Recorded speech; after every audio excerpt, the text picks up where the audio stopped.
there are ways we can think about, I don't want to start the class now, but in the beginning, I think winning offers is all about preparation. Sometimes you only have a few hours. The more preparation you have, the more things you can find out. Like a lot of people don't do this, but I think it's a very important part.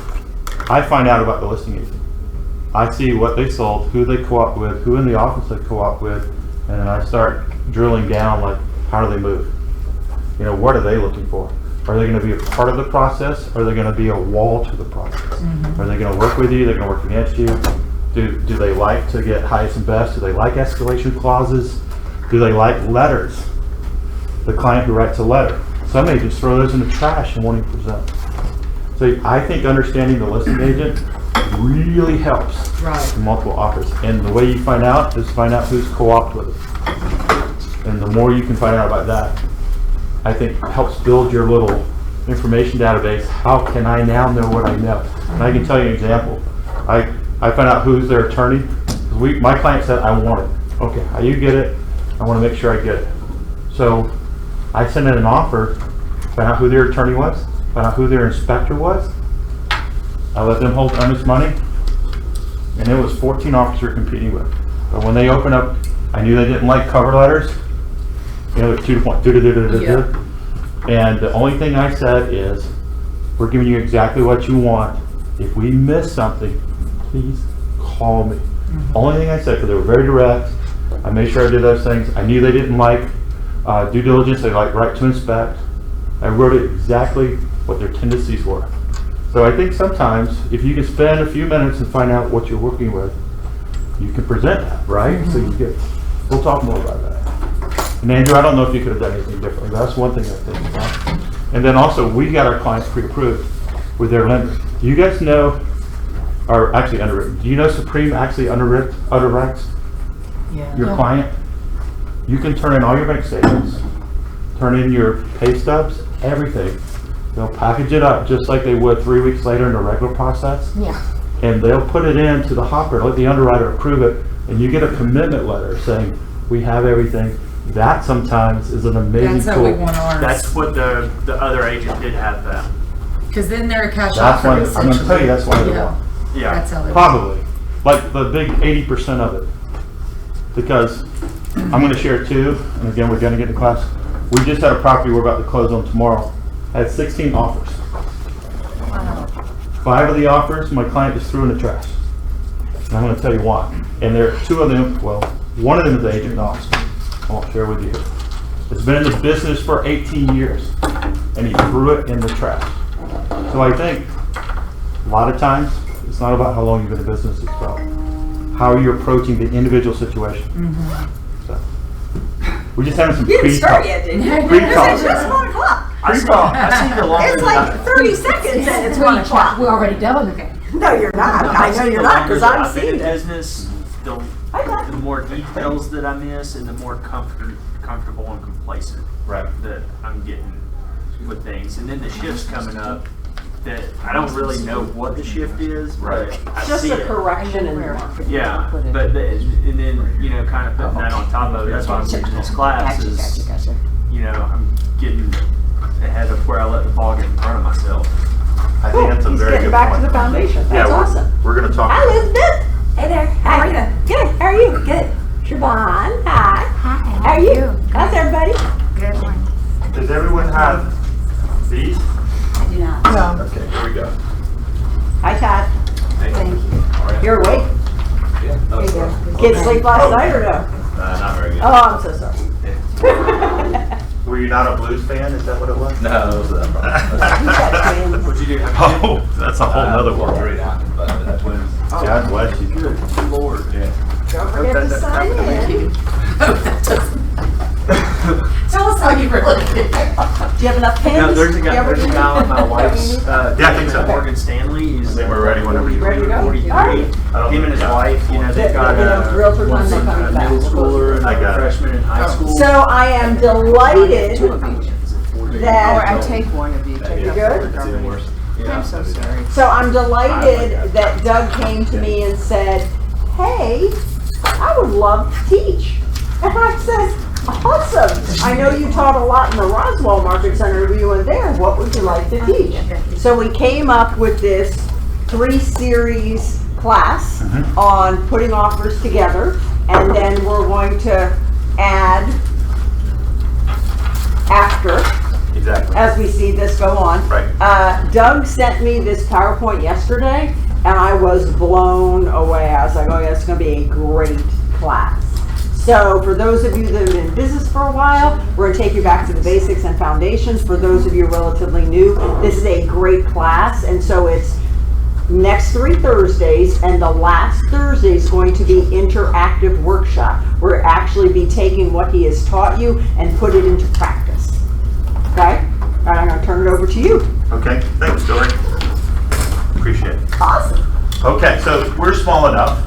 Can we get a little intimate? Like, Take off our shirts? well, no, not that kind of intimate. Well, you went like that, you know? Just saying. All right, can we let Dory get out of the room before you say that? What I mean that is, I like to do more one-on-ones or small groups because I think it's very interactive. So the reason I want you to, the people who are just meant to Ignite, I like having your name here because I'm going to engage you. Is that okay? Does everybody give me permission to engage you and ask questions and get questions from you? Yes. Okay. So let's do this since we're a small group. I'm going to go around the room, give me your name, how long you've been in business, and the one thing you want to get from this class. So I make sure you at least get one. I've counted up my bullet points. I have 78 ahas in here that I think you won't know. So when we're done, You add 10 more, right? I'm going to see. We're going to see. So we'll start with Steve. Steve, tell me your name and how long you've been in the business and what you want to learn out of the class. I'm Steve Christian. I'm new to commission brokerage. I've been in real estate since the 70s. Okay. And I'm interested in the negotiating approach from the standpoint of a seller's market versus a buyer's market. Okay, negotiating approach. So that's class 2 next week. Okay. But See ya. so you can stay. You can stick around. I'm looking for my erase because I'm going to know I'm going to be. Oh, there. So give me something else. We'll touch on that, but I think we want to focus the offer process from anything from the beginning of how to submit an offer to submitting the offer. The negotiation will be next week. Well, I think as you said, it's a setup. It's an approach to develop information so you can perform appropriately. You're probably getting into the disc a little bit and whatever else it is. That's my question. What are you trying to dig up in the way of information? Like you said, you can have a 2-hour time slot, or you might have days and days to. What information would be helpful is what you're saying? Yeah, Okay. not as well as you said. Okay. We're going to talk about that. All right, next. Next to me, or? Or we go this way, whichever way. Okay, I'm Patricia Friedrich. I've been licensed since December 17. Okay. I worked in the office for about 2 months and Okay. moved away. Okay. I just came back to Atlanta, so Welcome. I need a refresher. I mean, everything from scratch. That's why I'm here. Is there one thing you want to take away? How to write an offer, period. Okay. How to write an offer. Okay. Well. I mean, it's plain and simple, you know. Okay. Well, what we're going to talk about is best practices, experiences, and I'm going to tell you why I think I'm the best one to teach this class in a second. All right. Because there's a really large group of talented people in our office. I'm going to tell you what my experience is. I think it's going to really help. My name is Linda. I've been in the business 2 different times, about 15 years. Okay. And, well, what do I want to get out one of thing. here? It's like what not to put in the offer. What not to put in the offer. Yeah, Okay. I'm going to screw myself, right? exactly. Okay. Next. I am Siobhan Williams. I have been in this, I've been licensed for over 7 years. However, I've only been in the business for like a month. Okay. Because I just stored them and I never used them. So what I would like to get out of the class is the knowledge that you all store. Like what I learned is listening to different people, and I gather a lot of information that way. A lot of Okay. knowledge. You want what's inside Doug's head? Yes. Okay. My wife would say you. Don't go there. Well, that's just a whole nother topic. Another toss. Yes. Okay, and tell me how do you pronounce your first name again? Siobhan. Siobhan? Uh-huh. Beautiful name. Thank you. Hey, Erin. I'm Erin Brackman, and I've been selling real estate for 15 years. But like Andrew, sometimes you get complacent and you're like, wait a minute, I never knew that I should have had my offer or my clients go through underwriting with their lender. That made us a cash buyer in a way. You know, there's little things that could have made a difference along the way. So you were looking for the little, maybe, The extras that, the extras. or Okay. calling and asking the preferred lender, because if it doesn't matter, then Telling you, there you go. There you go.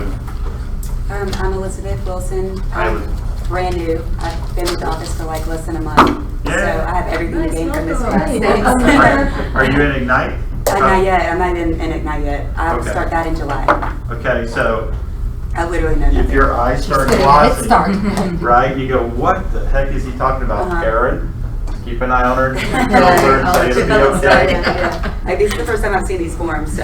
You know, she'll be able to teach the Ignite class. When What's that? She'll be able to teach this Ignite class when she's done with you. Maybe so. Oh, yeah, maybe. Maybe so. Yeah, maybe. All right, Andrew. Well, let's start with Andrew and we'll go over. Conrad. Conrad Brewer, originally from Atlanta. I have a license that starts with 1.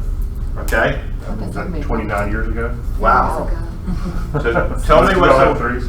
tell me what you would like to get out of the class. Although I've been actively licensed for all 29 and a half years, the last 10 years mostly has been an active but not doing much broker license in Florida. So just to refresh. Refresh. Okay. And then what I'm going to do is ask you, did you get refreshed? And we're going to figure out how to make sure you're refreshed. Sure. Andrew. My name's Andrew Dennis. I've been licensed for 5 years. Sold real estate overseas for 4 years. But I've been in this office actually selling real estate for 4 years now. Okay. And I came in here to just kind of sharpen my saw, see if anything is. I came in when it was a full-on seller's market, and I'm just kind of seeing if there's anything that would have changed from the shift of how people are putting in Okay. offers now, and just brushing it up. Okay. So you're kind of looking for kind of refresh, some extras. Yeah. Okay. Michael. Michael Hermance. I was actually in Ignite with Andrew, but so I've been with this office for about 4 years now. I'm strictly a buyer's agent, so all I do is work with buyers and write offers, but I'm actually in a multiple offer scenario right now, so I would love to give you the credit of helping me work through this and getting it under contract. Oh my goodness. I love that. Very good go. Okay. Pressure. Good luck. All right. I think I misspelled. Do we have any grammatic freaks in here? They're going to throw something at me. Okay. You can't spell it. I'm Todd Clear. Hey, Todd. I've been here for about 9 months and in real estate. Okay. And I guess one thing that's kind of come up recently is like seller's disclosure, and Talk about that. I've run into it now on the listing side. But like, when do you need to have it, or when is it expected? I guess, or Okay. and I guess because like the buyer's kind of asking for it, but I didn't have it because it was like a flip house. So Okay. Good question. We'll get into that. So, I want to tell you just 1 minute about me, so you know why I'm teaching this class when I came to the door. So those of you who don't know, I was in the corporate world, managing sales, and a buddy of mine worked for Anderson Young. I mean, you guys know who they are, consultants. He says, I want to start a financial company in Atlanta that lends to people who want to invest in real estate. Because in the 90s, what happened to Atlanta? Grant Park, Virginia Highlands. Cobb County. And he knew that I had taken a year off just to kind of take some time. And he says, you know, what do you think? I said, I have no idea, but I'm a learning-based individual. Anybody else learning-based? So I went and talked to some people, spent about a year of learning the business, and we opened a company called Evergreen. And by 2005, we had did over 5,000 transactions with real estate, commercial, residential, investors. Also how I met Kathy Woods. Everybody knows Kathy, our compliance broker. What a lot of investors were doing were buying these houses, distressed, different situations, and then they would flip them or sell them. And we got into also with Chase Manhattan, everybody knows Chase, and we started doing takeout mortgages for people who want to hold homes. So I got into that, and then I started working a little bit with agents. And what I realized was that there were a couple of investment groups that wanted me to analyze deals. And I wasn't a licensed agent, so I want you to look at a situation and tell me if this is a good deal or not. And they would have agents. And they would basically bring a contract and ask me, how would you write this up? So we are recording, but I was practicing real estate with some pretty big investors, pretty high wealth creation individuals, got involved with Georgia Real Estate Investment Association, which in the 90s was over 5,000 people. And I saw so many different transactions back and forth. So I understood what sellers were looking for, what buyers were looking for. I understood what you need to know about properties.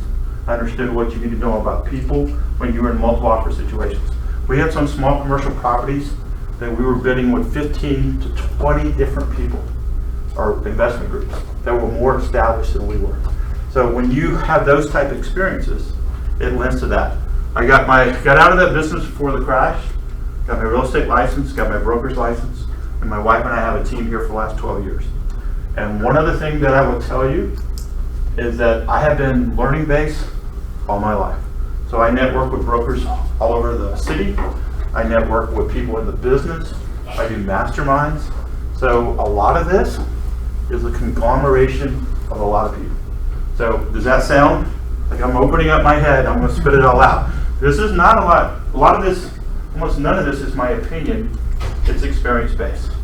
So we ready to get started? Yeah. Okay. So we're going to have time for questions. I want to get through the material because there are a lot of bullet points in here. So what I like to do is try to get through the slide, and then we'll see if you have any ahas or questions. Okay? If you have a question, write it down. Now, Elizabeth, you strapped in? You ready? Because we're going to go, girl. Okay. So I want to kind of, that's not good. I wonder if I got to stand over here. Oh, okay. Just clicking on this. All right, who's my techno person? Let's see. This happened yesterday in the condo training. All right, it's working on that. Part one, taking a closer look. Let's see if I can get this working. Oh, all right. Now I think I got it working. All right, let's take a closer look. I want you to rethink about this process for a second. For people who lost multiple offers, are we seeing a lot of multiple offers right now? Yes. Okay. So I think you have to change your mindset. In our business, what is our commodity?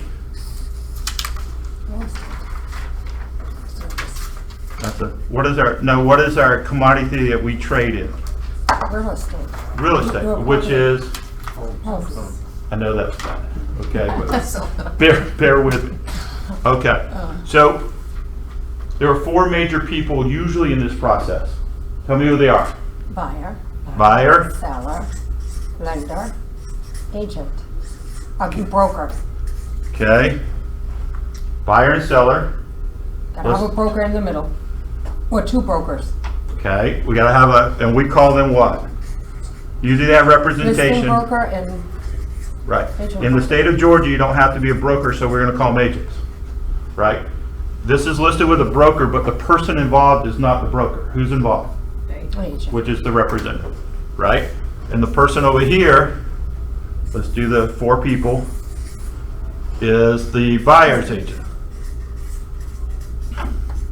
Because our managing broker is Kathy Woods, right? Right. Does she get involved in our transactions? Sometimes. Well, if she gets involved in our transactions, that's not good, right? So what is the goal here? To get to this with an offer, right? And there's three things we can hear. Tell me what the three things we can hear. We can hear, I'll give you the first one. Yes, no, No. and you send it back. Maybe. So why is the maybe?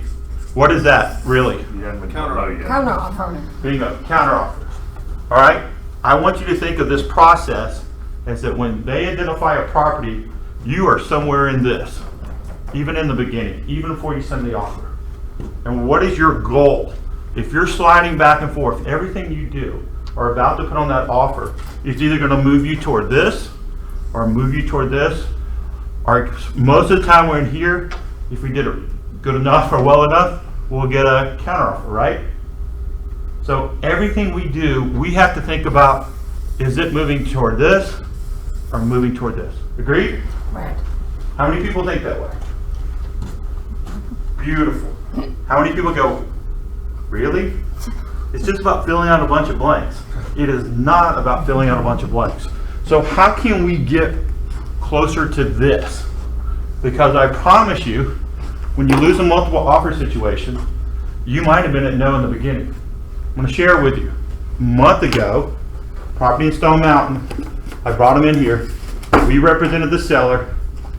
We had 16 offers. Okay? I shared in the pre-class. 5 of them went in the trash. 2 of them from agents that have been in the business for at least 20 years. Okay? Those 2 agents did not look at it from this standpoint. They filled out a form, sent it, pushed the button. And we're going to talk about some of the things you can do that will get you to this. We didn't pick the highest. We didn't pick the cash offer. And I say we, it's my client. I represent the client. They make the decision. Do we make decisions for our client? No. No. Michael's shaking yes. Sometimes. Sometimes. We would like to, we provide the information, right? You never make a decision for your client because then you're going to be in whose office? Kathy's. Kathy's, and then Kathy's going to take you down to Dory. Right. So does that make sense? So I want to make sure. Yes, Mike. What kind of 2 or 3 key factors made you pick the offer that y'all picked? We're going to get into that. And we're going to have a class next week. We're going to talk about the negotiations. There are 7 people that sent offers. Of those 16, that didn't even call me. Okay? And I'm going to tell you why that's important. They just said, hey, sending an offer. All right? That's crazy. I want you to write this down. Buyer's readiness and ability to compete with others is the most important thing you can do. Okay? We're going to take a closer look at that. Another section that we're going to cover today is information we should know and gather about the property. How many of you scrub the property? You know what I mean by that? We're going to talk about that. We got 9 different things that I do to check on the property. Because if the property's not right, should you submit an offer? And can I tell you most people submit an offer because that's what they want? If you can identify something that's truly wrong with a property, then you're going to build a relationship with your client like you would not believe. Because you will let them decide whether or not they want to move forward, right? I had so many people in my experiences tell me the worst mistake they made was not providing all the information about the property they could have, because even though they got the property, 6 months later, they got a call. I would never use you again. Did you know what happened? Why didn't you know this? Why didn't you tell me this was the situation? Got it? Yeah. You can really destroy a relationship if you're not doing that. Number 3, putting it all together using the GAR forms. We're going to talk about the forms, talk about some key parts. Who in here has ever taken the purchase and sale agreement and read it from page 1 to page 8? Michael has? Yeah. Okay. Twice. Twice. With Kathy. You should do In it. her class. I think you should do it every time before you submit the offer. Read it. Takes 8 pages, takes approximately 10 minutes. Because you will go, oh, I might do something differently. Number 4, submitting the offer. We're going to talk about the best ways to submit. Do you know I have a broker friend in Chicago? He submits every offer in person. You know what his acceptance rate is? 100. Almost 100%. There are brokers out there that don't think that you're allowed to do that as a buyer's agent. I got into a huge situation 20 years ago in Virginia where my buyers knew the seller. We were a big company, dealing with a company that had 3 people in it and 6 ashtrays. Okay. And the guy didn't want to submit our offer for 4 days while the people were out of town. We knew what hotel they were staying at and a fax number. And we wound up losing the offer. But I told my broker, I said, we've got to submit this in person because we're getting a lot of pushback from the listing agent, from the listing broker. And that said we've got to do it. Well, the attorney for our company said, yeah, you do have that right. So I'd never seen it. I'd never done one before in my entire life. In person? In person. And we demanded that we do it. And when we finally got there on Monday, when the guy finally showed it, we had cancel written on our offer, and we knew that on the bottom line we had a better deal. I think in Georgia, and I'm not saying you should submit in person, I'm just saying think outside the box. If you have an agent that you know, you work with well, sit down with them. Because sometimes you're negotiating right there, your offer may change, so they'll tell you what to put in the offer. I've had listing agents fill out my offer for me, if I can get them to do it. Seriously, next thing they know, I'm talking to them and they're actually giving me what to put in the offer. It's not illegal. And guess what happened? You get it. So we'll talk about some of those techniques. All right? So let's take a closer look at the buyer. How is the buyer purchasing the property? What are the different ways? Mortgage, cash, other. Is there anything other than those three things? Other kind of covers everything, right? So let's talk about mortgages. I'm going to list in the way that a seller is going to receive these different things. Where's your buying and approval process? Rank from the weakest situation to the strongest. The buyer's verbal self-approval. Raise your hand, people in the business, if the buyer says, I'm good, I'm great, let's do it. Well, have you went through the approval process? Yeah, I'm good. What is the seller going to think of that? Is that the worst thing you can do is to submit an offer this way? Right? Buyer's verbal. My lender says I'm good. That's almost as bad. I talked to my bank. I'm good. Well, let's talk about what are the different things we can do. Pre-qualification. Who can give me a definition of a pre-qualification? Just desktop. Yeah, desktop where you enter your own numbers. It's based on your information you're inputting, not underwriting, looking up and Right. pulling reports. Right, and in some cases, pre-qualification is not even a desktop underwriting. Some people have low enough credit scores, you can't use an automated underwriting system.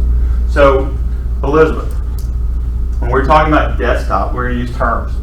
There's a computer system that allows you to enter information from a buyer, their qualifications, and it generates an approval. It's called desktop underwriting. Okay. Okay?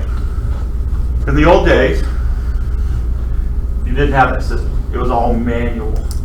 And basically, a person would have to check credit scores. You'd have to look at program guidelines, see if they fit. So when we talk about desktop, we're talking about a computerized system that underwrites. A pre-qual, it's really based on my years in the business. A pre-qual is used for, I got your name, I got your information, and then sometimes I'll pull your credit. They're usually not cross-referenced against a program, like a certain Fannie Mae program. So this, you get a pre-qual letter, why do they throw it in? Because they're not matched up with any kind of lending program. Now the pre-approval, the desktop underwriting, is the next step. I think I just went too fast. Okay, we'll do both here. So that is when you actually enter in the information, tax returns, that they're basically saying, the loan officer's entering that information, that they're entering anything that will get the approval. Okay? Pre-approval with requested documentation submitted is really what you want in that process. They've collected bank statements. They collected the employee, right? And then last, pre-approval underwriter is reviewed. I think I might have one more. And then the buyer's been underwritten. So why are we submitting offers that are not number 7? Is there any reason if you have a buyer who wants to go see houses that they cannot take 30 minutes? I put these cards up here. Call Supreme Lending, our preferred vendor, or if you have one, we understand sometimes you have relationships, and say, I want to get my client underwritten. Why wouldn't we do that? Give me a reason you wouldn't do that. I was told that they expire. Okay. So if they just started the process, they may have to pay to do it again or whatever that, you know, Okay. or the lender may have to do it again. Okay. So can I kind of help you with that? Sure. We need to know Okay. how much they can spend. One is, I don't think Supreme charges anything. And 2, it does have a 30-day expiration, but all they're doing is re-verifying the bank statements. Right. That's the only thing that's changing. So I think you should do it at least in the beginning. So therefore you know. If you're gonna be in competitive situations, does that make sense? Right? So it's a good point, Aaron, but to me, this is a buyer process. You wanna know you're getting business with that they are approved. Yeah, Anybody in this room ever worked with somebody, you thought they were approved, they had an approval letter, a pre-qual letter? If they get through this, then that's a 99% guarantee. Yes? And you mentioned the words a moment ago, commitment letter, Right. and you said that Supreme did that. Yes. Okay, I asked him directly, and he seemed to say to me that one, the commitment letter wasn't any better than the pre-authorization. If you have an actual buyer that you got a buyer's brokerage agreement and you go see Kim, in 72 hours approximately, she will have them underwritten. Okay? Is that like a loan commitment that you were doing back in the finance business? Yes. The only thing you would need is a property and to be able to have it appraised and be able to transfer title. And so when you walk in with that, in any offer, you're automatically to the front of the line. Of those 16, I just gave an example for those who just came in. We had a listing, 16 offers. We had a cash offer. We had a 40% down offer. The one we took was 10% down, already through the underwriting process. I verified, I knew who the company was. They sent me a commitment letter, I know what the form looks like. Done. And we're closing tomorrow on time. Got it? To me, cash is not that big of a thing, because what can they do? We'll talk about these, they can change, right? They go from cash to a mortgage, delay your process, close 2 weeks later, change their mind, get out of it, say their loan denied, because when they go cash, they don't have a financing contingency in the beginning. Okay? So they can get out of it. So think about that. Number 7 is what you should do every time. Or don't put them in the car. And Kim will do it for you. Or I bet you if you talk to your mortgage person, they would too. Any questions on that? Because if you're in a multiple offer and somebody has this, and somebody has this, and I'm representing the seller, That's it. boom. Okay? This is 305,000. This is 300. I'm going to call him. Ring, ring. Steve. You be the buyer's agent. Say, hey Steve, I got an opportunity for you. I'd like to counter your 300. Would your client take 305? Would your client pay 305? Right? Because now I got the best. And would they go up $5,000? And you know, we get caught up on who put in the most of the offer. Don't get caught up on that. Get caught up on who's approved and will absolutely go through for your seller, and then get the money where you want. Or the other contingency items that you want. Negotiate it. But that's the number 1 item that sellers want, right? They don't want to go back on the market, because what happens if they go back on the market? Starts all Everything's over. delayed. It looked like something was wrong with the property, not the buyer. Yeah. And then your chance of getting 305 is now 275, 280. So to me, that's what's being, and that probably is what happened to Andrew. Possibly, right? I think it is. Okay? Hey Doug, Yes? quick aha. A lot of listing agents don't know or have the experience that you have. So as a buyer's agent, use those scripts that he just said to educate the listing agent about why they're like, well, we just want to take cash. And they're advising their client to take cash because they think it's easier. But use those scripts, like a pre-approved buyer is better than cash in a lot of scenarios because they really want it. Or Mortgage under, is not or better. under, number 7, let's use the word underwritten. All right. I Like, actually- use those scripts for right. the listing agent. Educate the listing agent as to why your offer's better. And you know what I do? I get the bank to call the seller with my offer. I say, I'm sending it out, call. And I'll get Kim or whoever I'm using to call the seller. Say, hey, I know you're just getting an offer for Doug Grace. I just want to let you know that you're going to get different offers with different levels of approval or pre-qualification. What we have done is we've actually put this client of Doug's in the underwriting process. We collected all bank statements, we collected all employment, and they are ready to go. And if you need anything, here's my number, give me a call. What do you think has just happened with that listing agent? Where does that file just went? To the top. To the top. Okay? used the word seller, what you meant to say was seller's agent. No. You're gonna give it to the, Ken's gonna call it. Well, I'm seller's gonna, yeah, agent. it's the seller representation, the seller party, and then the buyer's party. Okay. So I might say seller when I'm talking about the collective selling team, which is the listing agent and the seller. Is Kim able to give you the specifications on what's included in an approval letter versus a commitment letter? Well, what we're talking about is, I don't care about specifications. All I care about, we care about, because we're not in the lending business. They're done, completed, finished. Don't have to do anything else. Just give me a property, give me appraisal, give me a title, we're done, right? So I don't get tied up in what are they getting approved for. That's not my job. It's not my focus. My focus is getting what? There. Yes, right? All this other stuff takes time. Don't need to do it. It's just a waste of your time. So focus on the yes and focus on the house. So let's talk about mortgages. There's all different types, and I'm only going to tell you this because it's important to know. When you're looking at someone that has 20% down payment or more, a lot of times, if you get to 30 or 40, they don't even do the appraisal. So as a seller, you want to know that. So as a buyer, you want to know that if you can get to that level, you can make the seller or listing agent feel more comfortable. Again, your mortgage person can call, we don't need an appraisal. And especially if you're getting a multiple bid situation, sometimes you get above the market value, you want to know that, right? So the tidbit I would remember is that with greater down payments, a lot of companies don't require appraisal. Okay, yes? However, we would still advise the client that we want to have one, correct? It's up to the client. Right.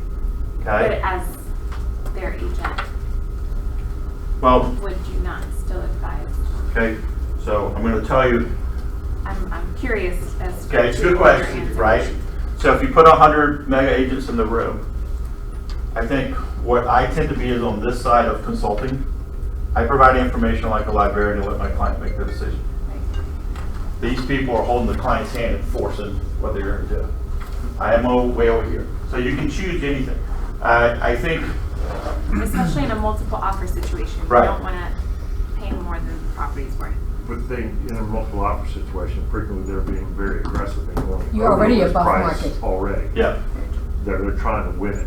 And can I tell you that a bank is going to lend, if you're putting 30 or 40% down, are they really scrutinizing that appraisal? No. No. And then what? And I get what you're saying. If I provide comparables of solds in the neighborhood, I think where we get in trouble is we start to say, I think. Right. I never say I think. The market. I say the market is showing this. What would you like to do? And it's their decision. I had somebody just last year pay $65,000 above appraisal because they wanted to live someplace, and I used to have hair, right? I just was, why are you doing this? You're a friend of mine. That's my my take internal. on it. Right. Internal, okay? So agents should go in their little closet, yell at themselves, what's going on? This is so crazy. And come out and be calm and say, whatever you like to do, I support you, we'll facilitate the process. And then you go and go, hard what for a me to stupid jerk, what That's is very difficult. bloody. Okay. You get it? Yes. Yeah. And I'm not trying to avoid your question. No. You've But answered it fully. Thank you. I think, Kathy and I have been friends for many years, 3 decades. And we're both brokers, right? And I'm on the sales side and she's on the management side. We sit in there and we start talking about these things. From a sales side, you have a different perspective. A lot of agents will go, yeah, I need to advise my client. And I find that we work with a lot of doctors, professionals, business people, my wife and I, that when we let them make the decision, it's so much easier. I stay out of our office. Because the people that are in her office, this conversation starts, my agent told me to do this and it didn't work out. So keep that in mind. Elizabeth, 20 years from now, when you've been in the business for 20 years. And I get what you're saying. Just, we want to help. We want to be there. I think we are facilitators of a process of information, but we represent our client. I think the best represent our client is just to give them honest, integrable information. And what the problem is, I think, reason we get in trouble with other agents is because a lot of times agents on this side that we're working with are making decisions for their client. Raise your hand if you think you've asked or made a request of the other side of the transaction, and 2 minutes later you got an answer back. Or 1 minute later and you know they didn't even dial the phone, right? So just be careful about making those decisions for your client. And I don't think you do that. I think you're giving them very valuable information, and you're saying, if you're asking me, here's what I would do in this situation sometimes, here's what might happen in this situation sometimes, and then you let them choose, right? So, up here, Johnny, this is the this- wrong color. oh, up here, no one pays attention. So if you're in a multiple offer situation and you're on the selling side of Tidbit, you want something with a high down payment, right? It doesn't have to be cash, but you want a high down payment because it's less likely to be reviewed if you're priced higher. Because I'm telling you, if the appraiser goes out, where does he go out with? A copy of the contract, right? And he knows what the contract says, and he knows what the down payment is. So he's looking at it going, oh, they're not gonna pay attention to this. I wanna make the agents happy, right? So I hope that makes sense. This is scrutinized all the time. Why is it? When a bank gives 100%, how leveraged are they? Right? They are upside down as soon as the money leaves. Now, so keep that in mind. I'm just telling you both ways. If you're submitting an offer, 100% VA, and believe me, 4th generation Marine, my family, this pains me to say that. And somebody's submitting that, and I'm representing a seller, what am I looking at? Make sense? To the bottom. And if it's a competing situation, just understand. Okay? Okay, investor, non-owner occupied, and private lender. Be careful with these, because they don't have to follow the same guidelines of lending. You guys know what I mean by investor, non-owner occupied, and private lender? Okay. Cash. Is cash cash? No. Right? There are a lot of people, and their cash exhibit we're going to go over in a second. There's 2 boxes to check, because this used to happen. People would win multiple offers with cash, and then flip it into a mortgage. So you would take an offer on a $500,000 house. Oh wow, they're doing $500,000 cash. And then Michael puts in for $525 with 20% down, and Andrew puts one in at $515 with 10% down, and they can close quick, and they have no contingencies. But we take the cash offer. So and basically what they're saying is, I can buy with cash. But what they were doing was flipping out of it. You know, they secured the offer, then they went and got a mortgage, and generally that 14 days quick close became traditional mortgage, 28, 35 days, and the seller's going, What's going on? right. So in a multiple offer situation, explain that you've been underwritten. It's a quick process. And then basically a lot of times, if you've been underwritten, the process can be done in 14 days, same as cash. So make sure you're investigating that. Proof of funds, the cash exhibit, when you're doing cash. Understand on the cash exhibit, there's a box that says right to switch or mortgage, and then I would even say in a multiple offer situation, I ask the seller, if you're getting cash, are they using the form that will allow them to switch to a mortgage? And I will tell you 50% of the time, listing agent goes, what? So that's another way you can help educate and protect your buyer and letting sellers know that, or letting listing agents know that. Verification of funds subject to appraisal, yes or no. Also in the cash, it will say if it's subject to appraisal. Is And so there a what's your time appraisal? constraint attached to cash? I mean, I can have $500,000 right now, and by the time I'm downstairs, I spend 100. Right. Do you No, know what I'm it's- saying? I mean, It's based on when you choose to close. okay. So it goes back to the purchase and sell agreement. So I don't think this is great. I think someone being underwritten trumps the cash offer. Yeah. Make sense? Any questions on this? Yeah. But then what is the hype about cash? I mean, when you hear people stress, it's cash. Oh my God, it's cash. Well, you have to educate the other side. What's important? You have to do a lot of educating here on that land. Well, that's true. So if you're on the buy side and the listing agent saying they have a cash offer, I would like to, I basically say, so is mine. I've got a guarantee letter from the bank. They're already ready to go. And you can talk to the person that's providing them the money. On a cash deal, You can't. you just got a statement that says funds with an account number blacking out. A couple of things to sell against cash.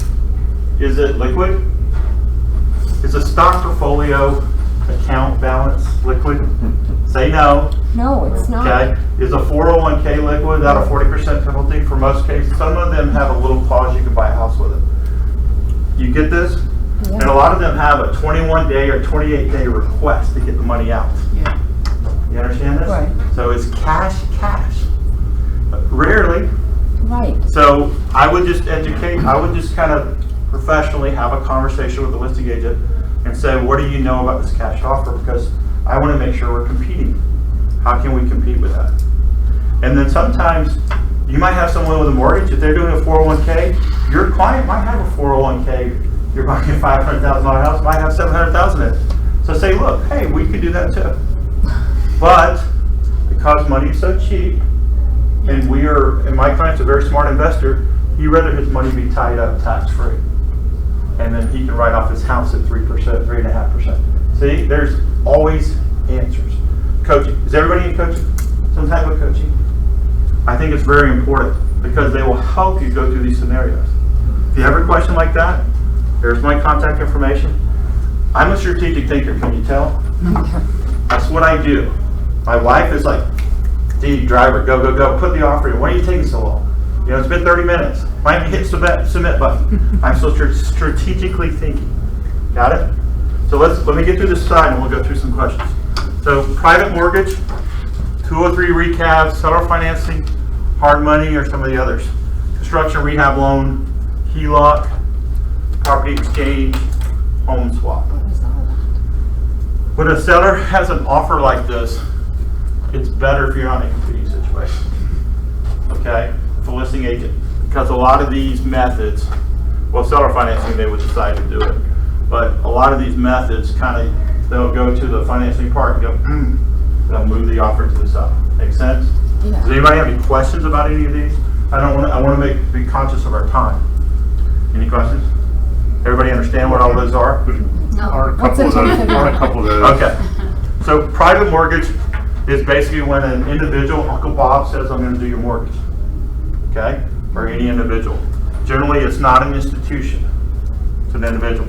203 rehab is a FHA program that lets you buy the house and rehab the house. So if you have a client that wants to do that, basically it's a process that takes 45 to 60 days to close because you have to have plans to do the home. Okay? You can't really compete in a multiple offer situation if you're telling them it's going to be at least 60 days. Seller financing, if the seller is offering financing, you know what that is. Hard money is basically what we used to use in the investment world. It's basically a 6-month loan that lets you buy a dilapidated property, gives you money to do that, fix it up, and then you flip it. And those type of situations are good if you're representing someone who has a dilapidated home. But be very careful. They are wishy-washy. They'll say they're good with it, and then 1 hour before they won't finance it. Okay, so I'd say about 50% of these deals go through. And basically they're 50% interest rate with 5 points origination. They're basically these money guys who basically lend money for people to flip homes. And so just understand that. Construction rehab, you know what that is. If it's over $75,000, it's considered construction in most banks. Under $75,000 is a rehab. This requires blueprints. This basically may not. Make sense? Yeah. So when you are putting an offering on with those, and you're a seller looking at it, you might say, I don't want to deal with that, right? HELOC actually is a pretty good way of doing it, but you want to make sure it's already set up. Because a lot of times there's restrictions. For example, we had a little townhome, actually we got under contract, we represent the seller, it's $200,000. The guy that's buying it is selling his house for $500,000 in Athens, and he owns it free and clear. He set up a line of credit for $250,000 to buy our house. But we had to make sure it was set up. And I'm saying, you know, some banks will set one up, some won't.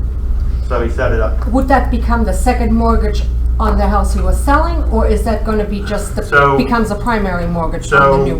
Right. So basically, what he did, and we made sure he found out. Sometimes there are penalties, and there are huge penalties for flipping out.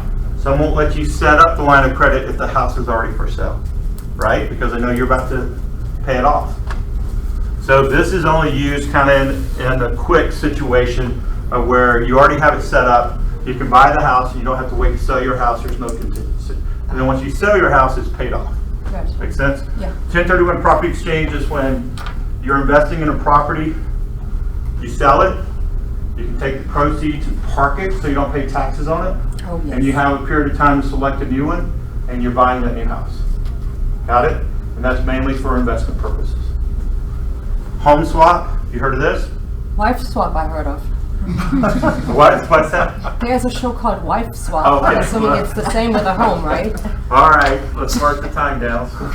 Don't embarrass. Home swap is when maybe a buyer has a home and a seller has a home, and they do a home swap.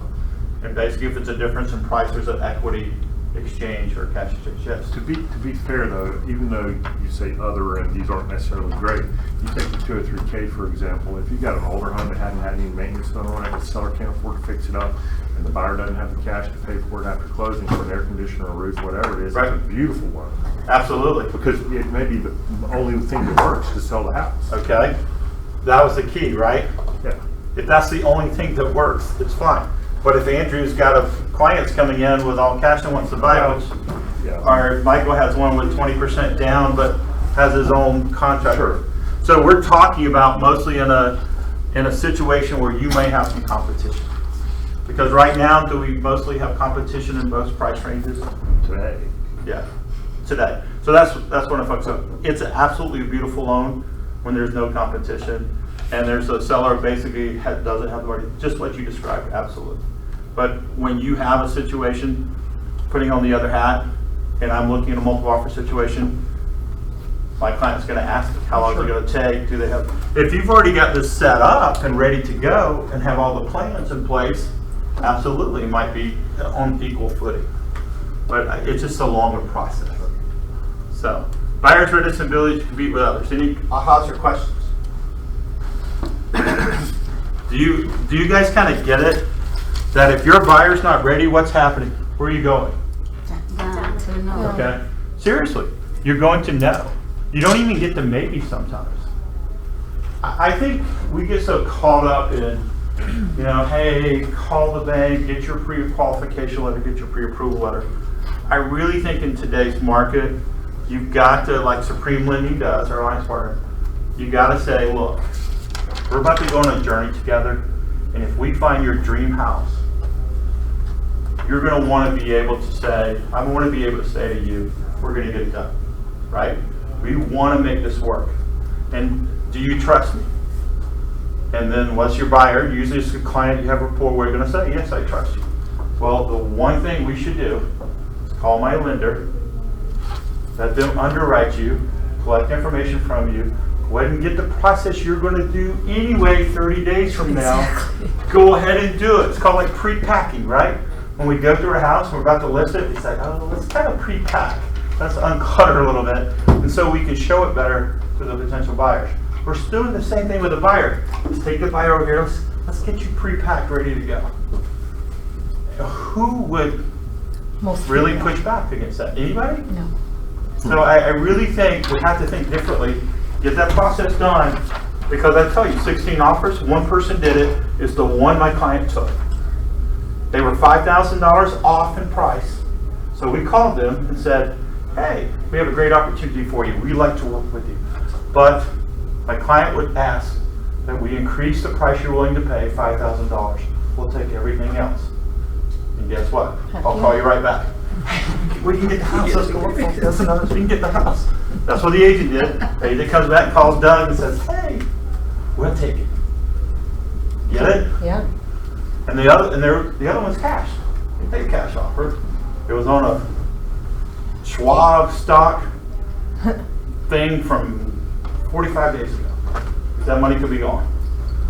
And we're closing tomorrow on time at 1. Yes? Well, and I do think that going back to what's so big about cash and now it's sort of switching to underwriting is that just that I think it's a newer concept that lenders are willing to do that for us because, I mean, my lender is willing to do it for me because I love him and he loves me. But like some have asked and they're like, oh no, you just wait until we get further along. So we've got to find our Kims and our Bryans. Yes. And like, hey. I got a stack of her cards. Yeah. And it doesn't say, and please don't take this the wrong way, I'm not saying that you shouldn't use your lender in your relationships. But if this person's willing to do the process, let's do the process together, right? And I'm not saying that you should still shop after you've done it, but you want to get to yes. And I think that's the best way to do it. I can't think of another way. That's what my sellers are telling me. Doug, yeah, you got somebody who's ready to go, underwritten. All we need is to get the agreement together, do the appraisal. Absolutely, I'll do that. All right, so let's talk about the property. What is our responsibility to our buyers? How much should we dig into the property? Should we just say they picked one? Okay, let's fill it out. No. So once they say I want to write an offer, Yes. I look at the tax records, see how much the seller paid for it, when they paid for it. So you do some scrubbing. I call it scrubbing of the property, right? Why do you think that's important?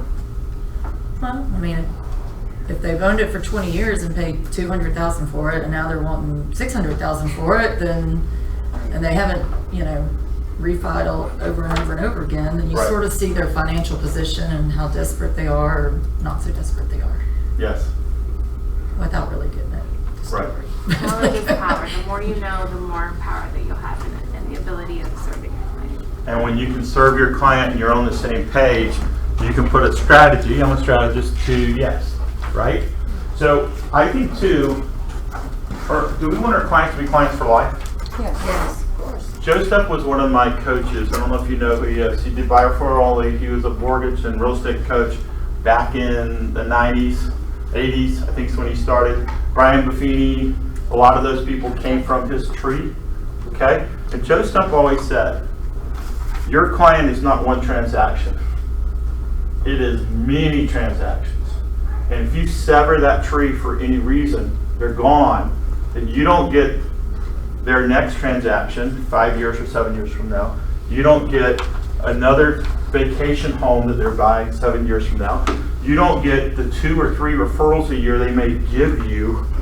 Their tree of influence. I have a friend of mine, he can trace 185 transactions to one client. Jeez. One! That's impressive. So if that client that if you're not taking a look at the house and they buy the wrong house, and 3 months later they call you and say, why didn't we check for this? Or why didn't we know this? Who gets blamed for it? We do. We do. So I'm going to give you a couple things that I think we should always check. Okay, would that be helpful? Yes. Okay. Property documents and information. Number 1, property history on FMLS. Okay, how many of you go and hit the little circle that says, right, the property history? Everybody know that? So, Elizabeth, under FMLS, our listing service, there's a little icon that tells us how long the property's been on the market, if it's been under contract, how many agents have tried to sell it, and it goes back, I think, to 2007 on that little icon. That make sense? Yep, I never decided that. Why? So I think it's important because if a property just came on the market 2 days ago, how willing is the seller going to be on price? Not very. Okay. Are you having those conversations with your buyers? Yeah. Because of those 16 offers, I had 3 of those offers that were 10% off this price. Why do you even go through that? And then you got to call your buyer, well, we didn't get this one either. Really? You didn't know that? You get it? So understand your history of the property. If it's been under contract, what's our first question? Why? What happened? Right? Okay, good. 2, realist tax report. What can you find out on this? The real square footage, the real bedrooms and bathrooms, foreclosure history. Sometimes it's accurate. We're going to go in a little bit more detail on this too. 3, the listing sheet. I'm going to tell you some things to look for on that. 4, the seller's property disclosures. We're going to talk a little bit about that. Rent comparable solds, pendings, and actives, and I think you should look at all 3. We're going to talk a little bit about that. Lead-based paint, community association fees and disclosures, legal description, survey. Okay, all those things. We're gonna take a quick look at them. Let's go to Can number. you please go back one more time? I couldn't write them down. Okay. Well, we're gonna go through each one, but you can take the screen. Thank you. All right. Property history on FMLS. You get a market history since 2007. True days on the market, because you know if you're looking at the listing sheet, if it's the second or third agent, or they may reset it where it says how long it's been on the market. It's not the accurate. You got to go to the window. Everybody understands that, right? Yes. Has the property been under contract? It's important. And if the buyer's agent, sometimes you'll see it, their code. Can you call a buyer's agent and ask them why they're no longer in contract? Absolutely, they're not in contract. They're not in contract. It's not illegal. Hey, Doug? Yes. Real quick, that has the property been under contract? Usually it tells you how long, like when it went under contract and then when it came back on. So you can tell if in the first 3 days, probably why it was an inspection issue. If it was 20 days, it was probably a financing issue. Right. So you can kind of get some info before you call the agent and ask. Beautiful. If it was 1 day, probably buyer's remorse and they got it terminated. Well, you know what happens? Would you believe, and I saw a study on this, when there's a spousal situation, okay, and it goes under contract and only one spouse has seen it, do you know 70% of the time, 7 out of 10 times, it is terminated within 24 to 48 hours. Because people think it's going to get doubled up, multiple offer situation, and then wife says, what were you thinking? I mean, that's happened many times. So make sure, I think, both parties, decision makers, we all know that, right? Yes? So if the property has been under contract, there's a way to tell with which agent? If they're the agent, the buyer's agent, one puts under contract, you know either party can submit. If there's an active listing, you know how some agents like to keep it on active? It's supposed to be 72 hours.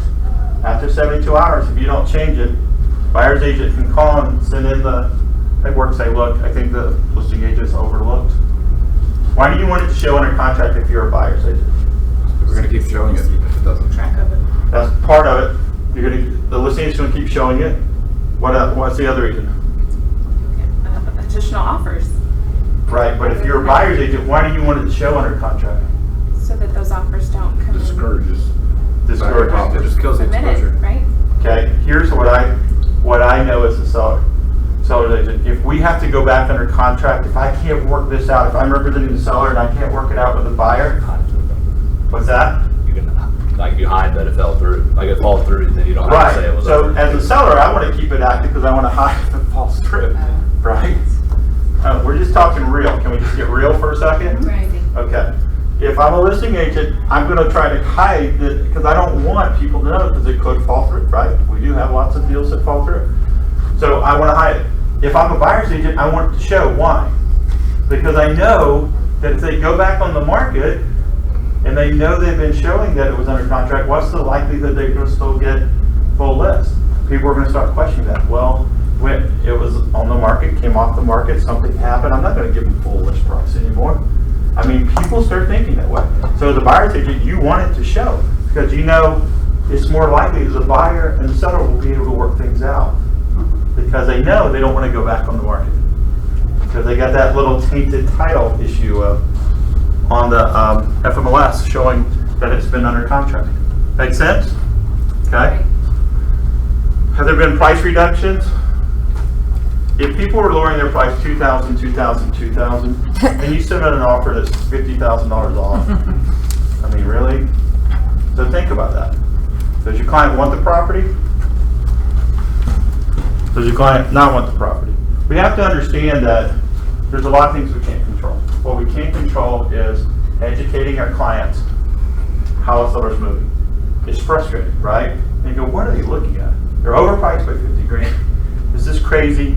And I think we have to remember, in a lot of cases, this drives this. So a listing agent is just doing what they're told, right?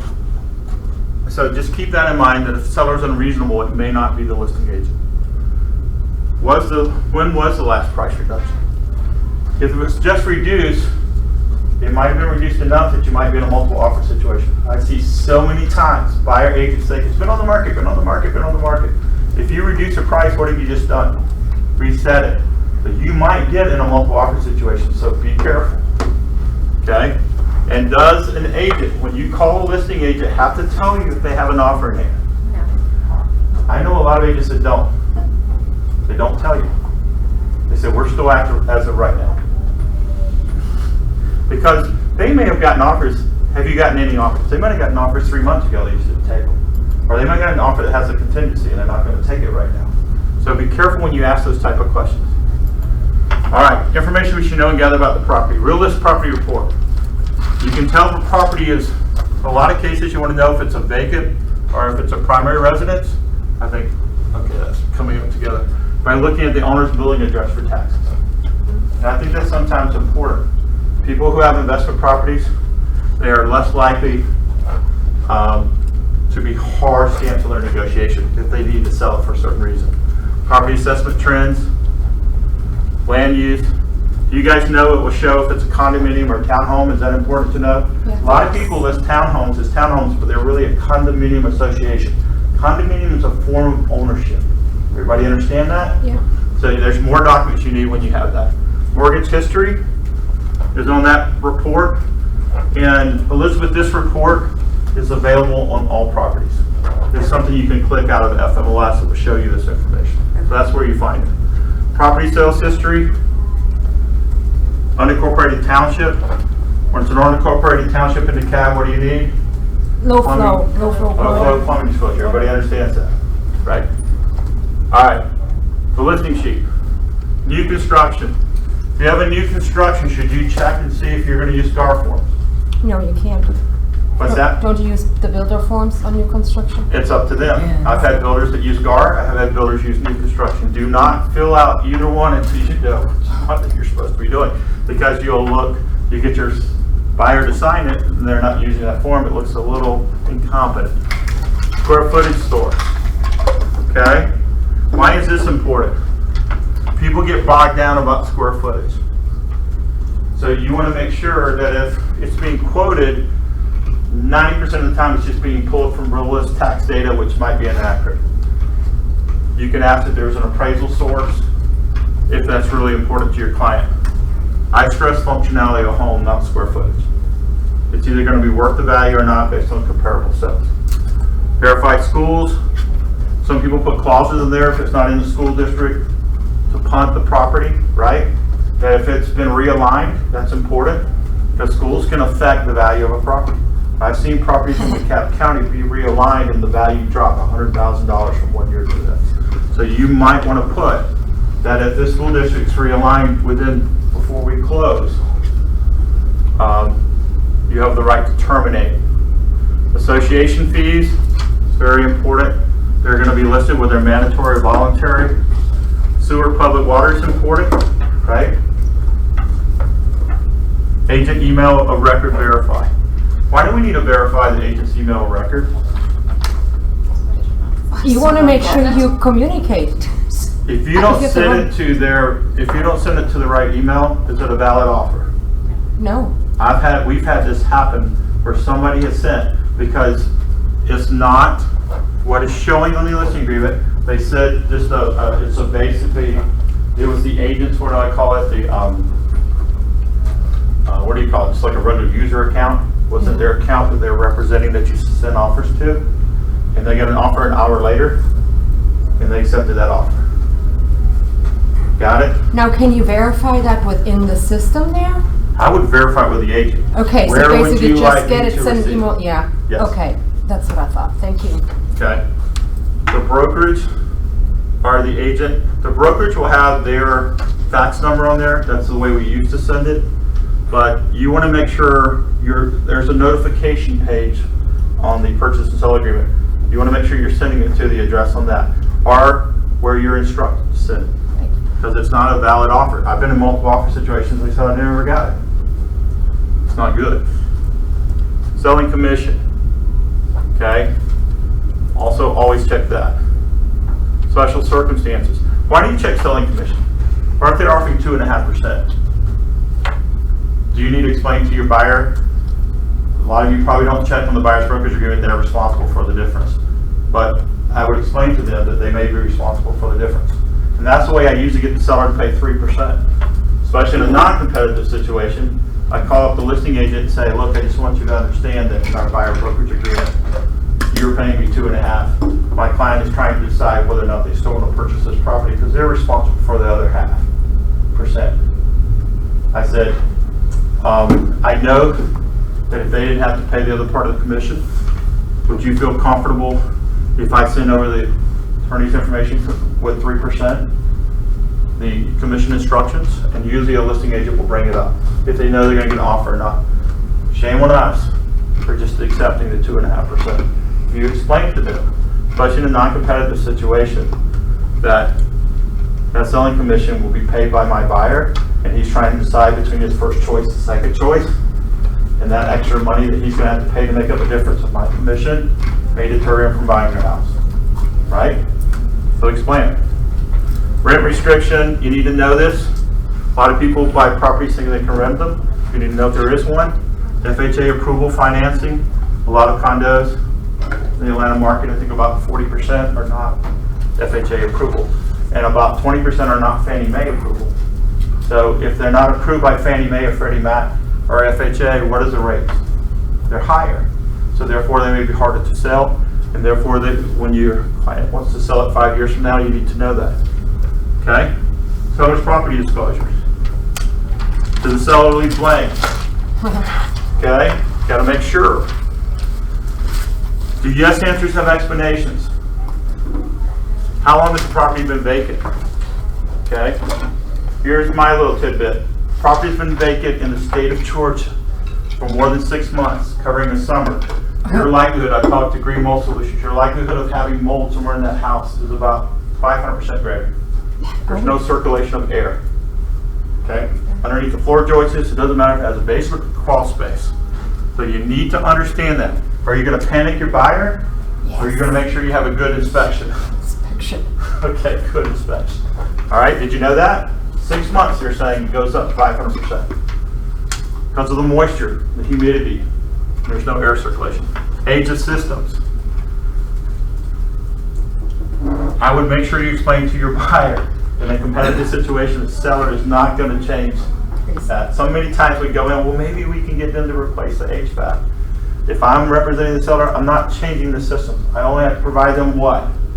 Functional, working in the operation that they're supposed to be intended to operate in. That's it. You don't have to replace them, you don't have to repair them. Yes? On the subject of mold, if what you have is a dry, non-mold situation followed by a summer of weather conducive to mold in a vacant house, does the turning back on of the system tend to resolve the problem, clean the mold up, turn the heat and air back on? I'm not a mold expert. I would probably not. I mean, if it already exists. So you know, you got that. I leave that stuff to the experts. If our buyers ask those questions, are we answering those questions? If they ask you a question about mold, who are we going to tell them? Call Green Mold Solutions, call your vendor. Be careful. The mold person. Okay, we are facilitators of a process. We are not experts in certain areas of this. Stucco. I'm not a fan of stucco because I'm not a fan of stucco because in Georgia, a lot of people that put stucco on homes, especially the synthetic, didn't put it on correctly. And the synthetic is not insurable in Georgia either. EFIS? There's one company. Oh, really? They changed that? Okay. Yeah. I got a question. I love the one that says sold as is. Okay. No seller disclosure given. Owner never lived in property. I love that. Well, I think you just have to have a good inspection. I think property disclosures are somewhat valuable. Are sellers liars? Are we getting real? All of them. Okay. And sometimes they're just inaccurate information. They don't know what happened before they've owned the property. I'm not so wigged out by as is. You're not? Because, no. I just get a very thorough inspection. Okay. Okay. Sewer system septic, you just need to know in certain situations, certain types of loans require them to be flushed or cleaned. Water and moisture, termite letters, yes or no. They're not required in the state of Georgia for most loans. I do think you need one. I've seen what it can do to a house over the years. Fixtures checklist. Do you guys realize now what's on the back of that fixtures checklist? Oh my, it's everything on there. I mean, Okay. your light bulbs. Light bulbs. If it is not checked, someone can remove it. Make sure you spend a lot of time on that. Because I think when I walk through a house, 90% of the time when I put an offer together, it's inside where? My office or inside where? The house. Why are you not in the house writing the offer? Because it gives them another chance to walk through it, gives them the chance to basically look at things. You can go over the seller's disclosures right there. Any things you're going to ask for, any things you want to make sure that are left, any things you want to double check, any things that they write, yes, explanation to, you want to go look and see if the repairs look good. I think you should write in the home. Okay? Just my personal opinion. Rent comparable sales pending and active properties. Okay? I think comparable solds are very important. Do not cherry pick for your buyers.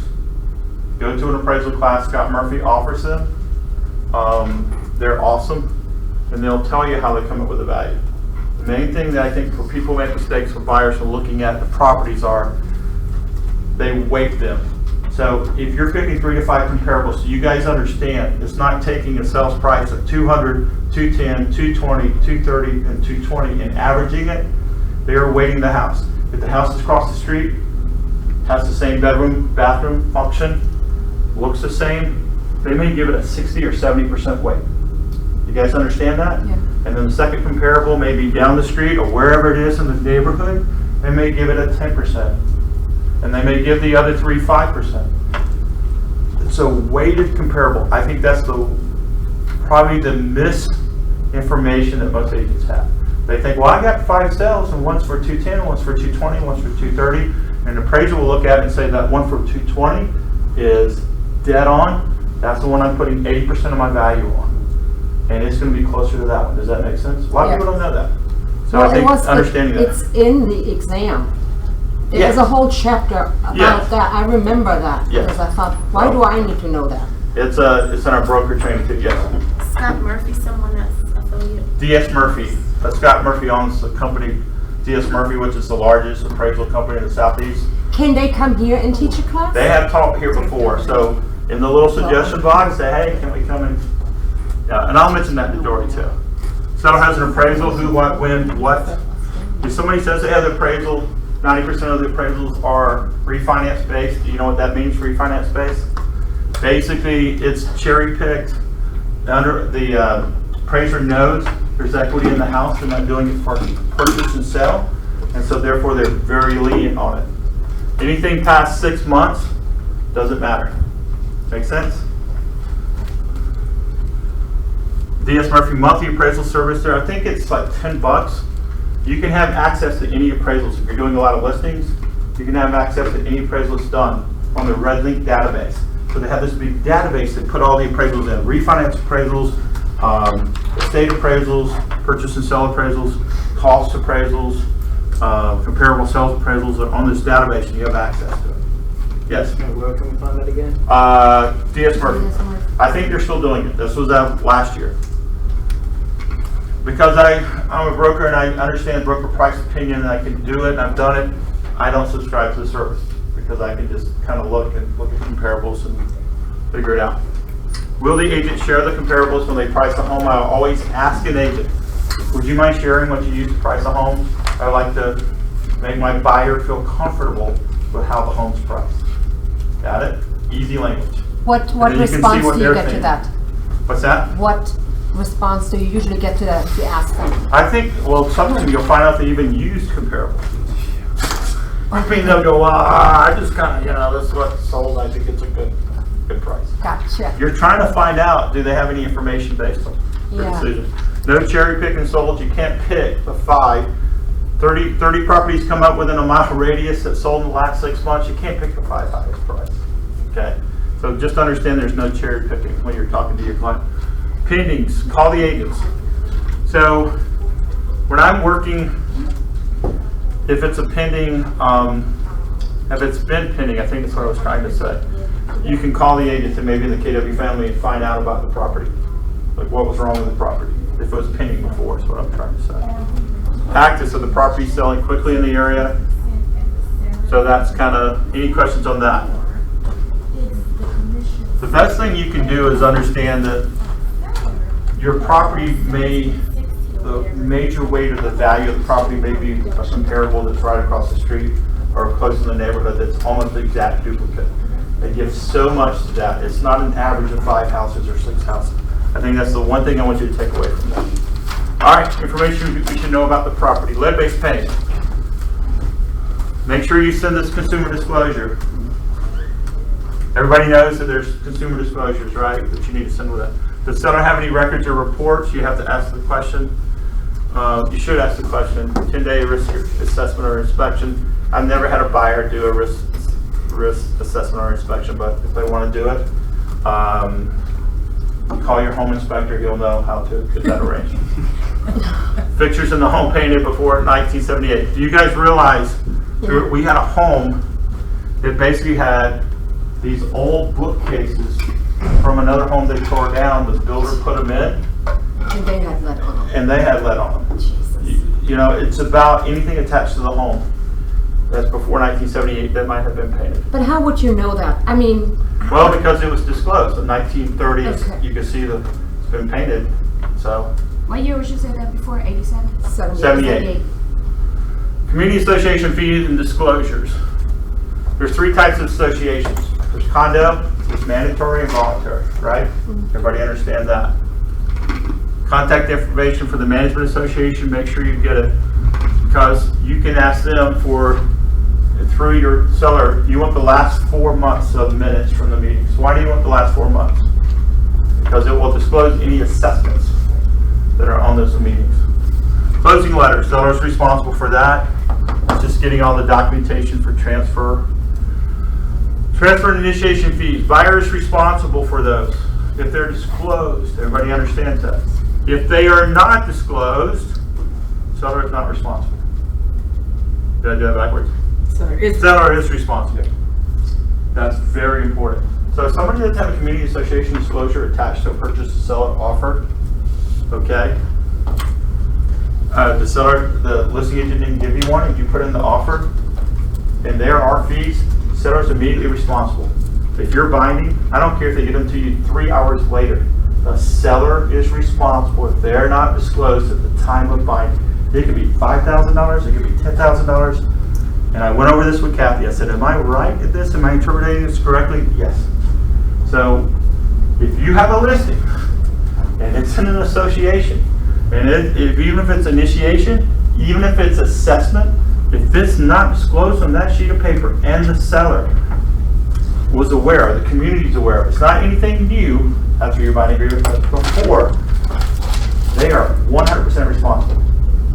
Is that new, or was it always like that? It's new. Oh, okay. So that's when we always have to be learning based. Yes. Would you tell the listing agent that? Like, say you go under contract, Who you they send it represent? to you, the buyer. Say they send it to you 3 hours later, you know, it could blow up the deal during your due diligence. Maybe now they won't cover inspection items because they screwed their client over, their seller over. Can you use that information for negotiations? Yes. But are you going to sit there and tell, I mean, you represent the buyer. Sure. Okay. Am I going to let the seller know? The listing agent know? No. Absolutely not. All right. Because then who am I just took money out of their pocket? Sure. You're representing the seller at that point. Yeah, you are now representing the other party, and that's not good. So I get it. I mean, we're all Sure. nice people. Yeah. The ethical line. But it's not even unethical because it's not our responsibility. Okay? I could have called 5 of those agents, and their buyers are probably pretty good candidates, but because they wrote bad offers, but then who am I helping? You know? Yeah. So it's important to understand that. I know that's a tough concept. This is not a popularity contest. I know we have to work with each other, but be professional, be integral, be honest. But at the same time, realize your client is who you're responsible to answer to. Yes? On there, doesn't it say to the best of the seller's knowledge? Or it says on the, like on the assessments. To the best of the seller's knowledge, I'm going to tell you the clause that I think it says. it says to the best of the seller's knowledge, but it also says in the next sentence, the seller is responsible. Somebody's gonna help me find this? I'm gonna find it in a second. All right, so here's your job, Andrew. It's in this stack, the community association disclosure. Pull out, I think it's on page 3, and we're gonna read it to the class. Is that good for everybody? Because I think it's important to know, that's a big thing to understand. Because I've seen it happen, $5,000 worth of assessment was not listed. And the seller goes, I didn't know about it, I didn't know about it. I don't own the property, I mean, I don't live in the property, I live in another state. But guess what? They send out every 90 days a monthly letter. They confirm his email address. Just because he didn't read it, doesn't mean, it was sent to him. So therefore, did you find it? So I think it's on page 2 or 3, where it says who's responsible. All right, we're behind schedule here. I'm going to keep working through this. Special assessments, who is responsible? It is before closing, who's responsible for special assessments? Seller. Before closing, the seller. Seller. After closing, the buyer. If it's not disclosed, the seller on all assessments. So if it's disclosed, then the buyer's responsible for it. After closing. Okay. That's in the normal contract? That's in that's clear as day, black and white. That's why I want to find it so we can read it to you. I was read in the special statement that covers that. Can you repeat that one more time? That's in the community association. For the special assessments? So for the special assessments that are due before closing, they are the responsibility of the seller.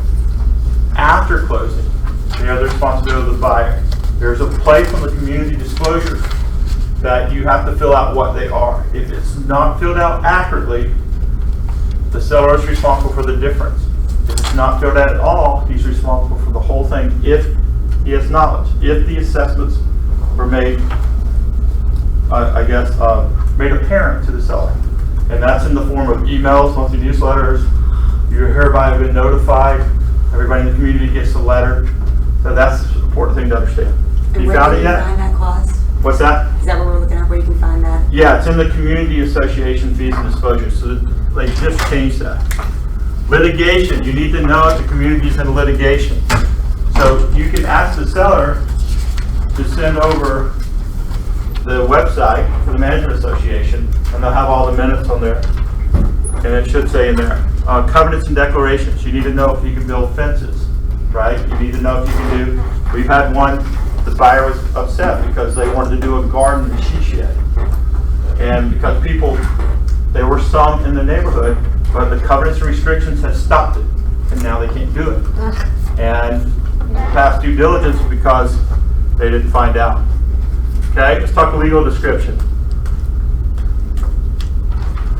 There are 4 kind of boxes, as you know, on legal description, where the first part you can attach it as exhibit, second part is condominium, third part is deed and book, and the next is under land lots. It's on the front page with purchase and sell.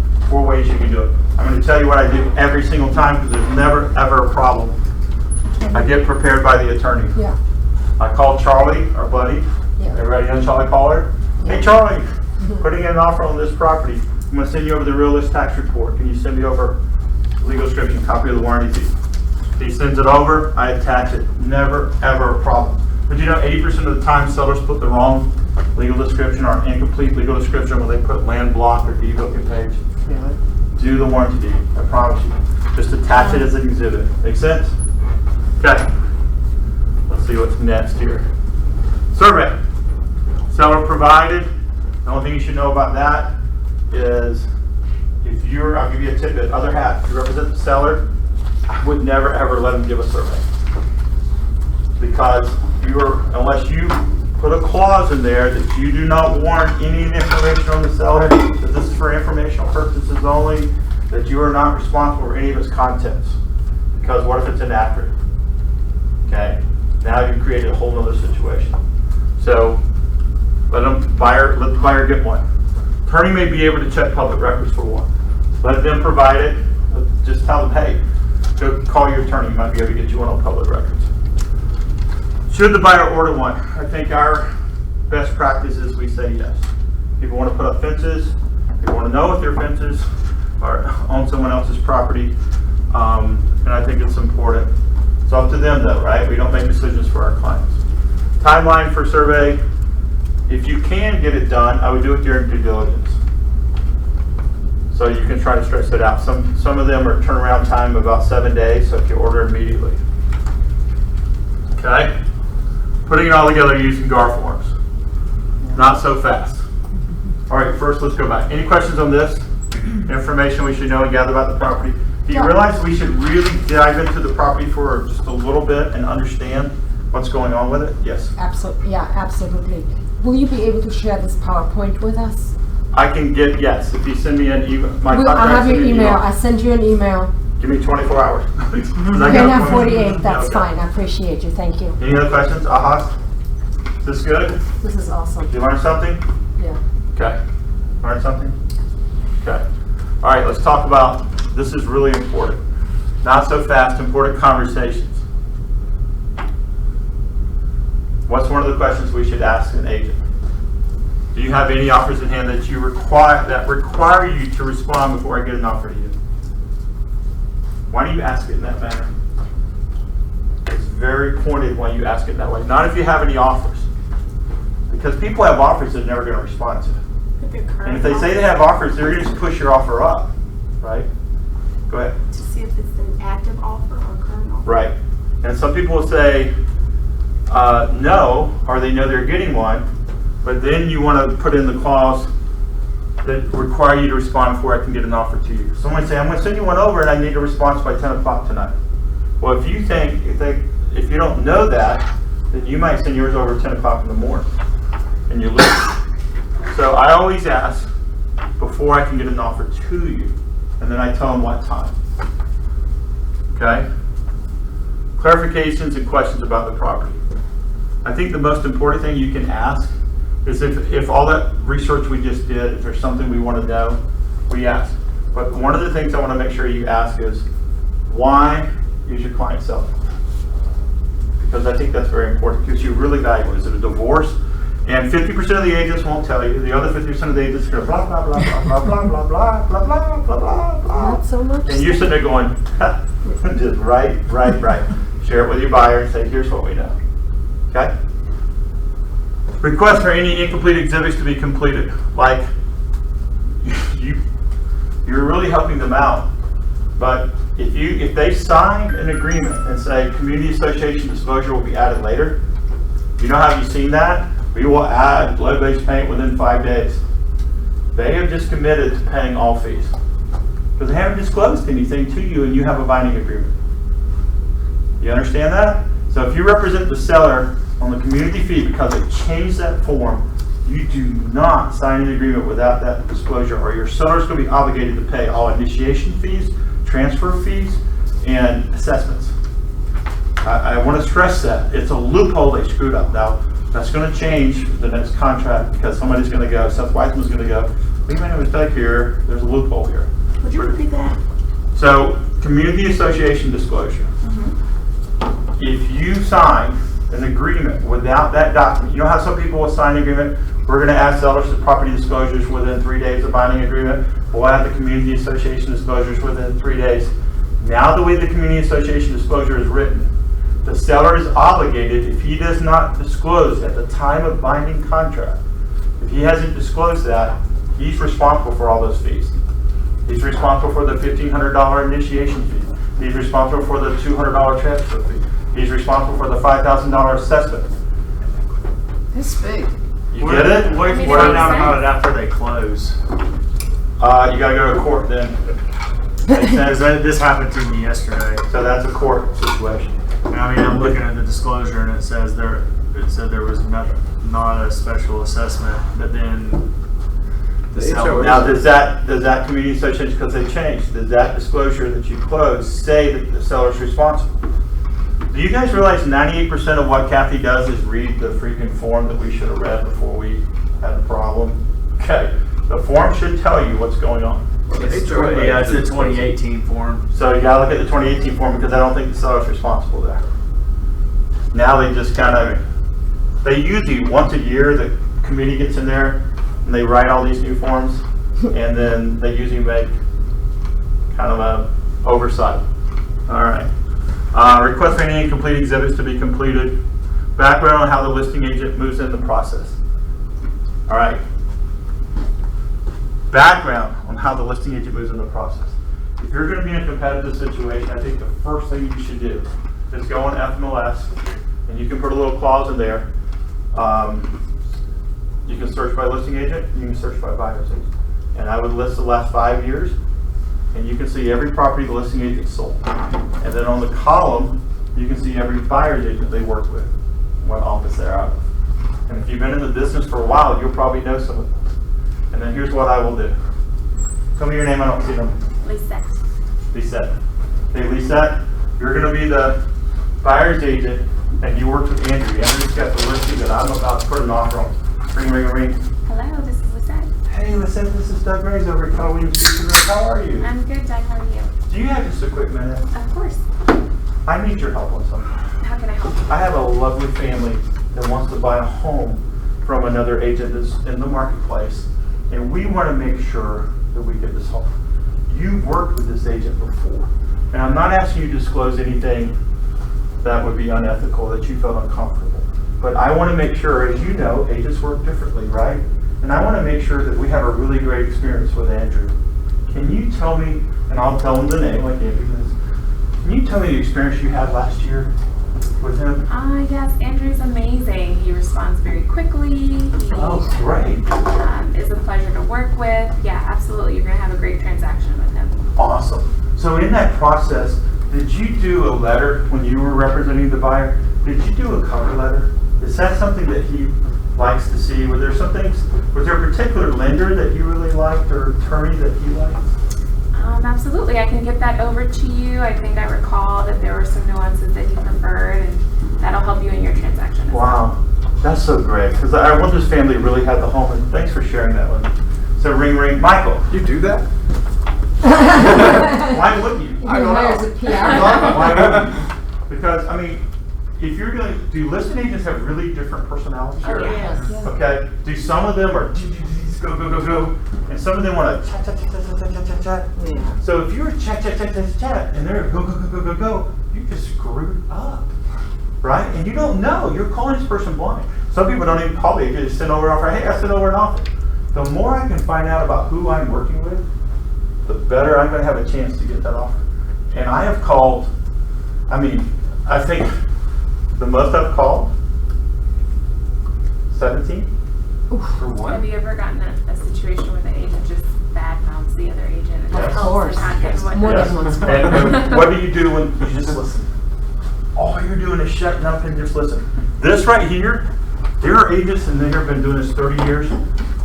And I bet you I would have a closure rate better than them because I do this. And there's some agents in here I call no. And you'd be surprised some of the stuff I hear. And if you take me out for a beer, I would never do that. Is that where we're going to go at 3? No, I wish we could. I'm probably going to get fired because I still got a lot to talk about. But We won't tell. You can tell my teaching style is, I think we can teach a course or we can teach real life, right? And sometimes you get in the course and real life comes up and you guys want to know things. And that's my teaching style. And if you want me to stop, I'll stop. And we'll keep clicking through the slides.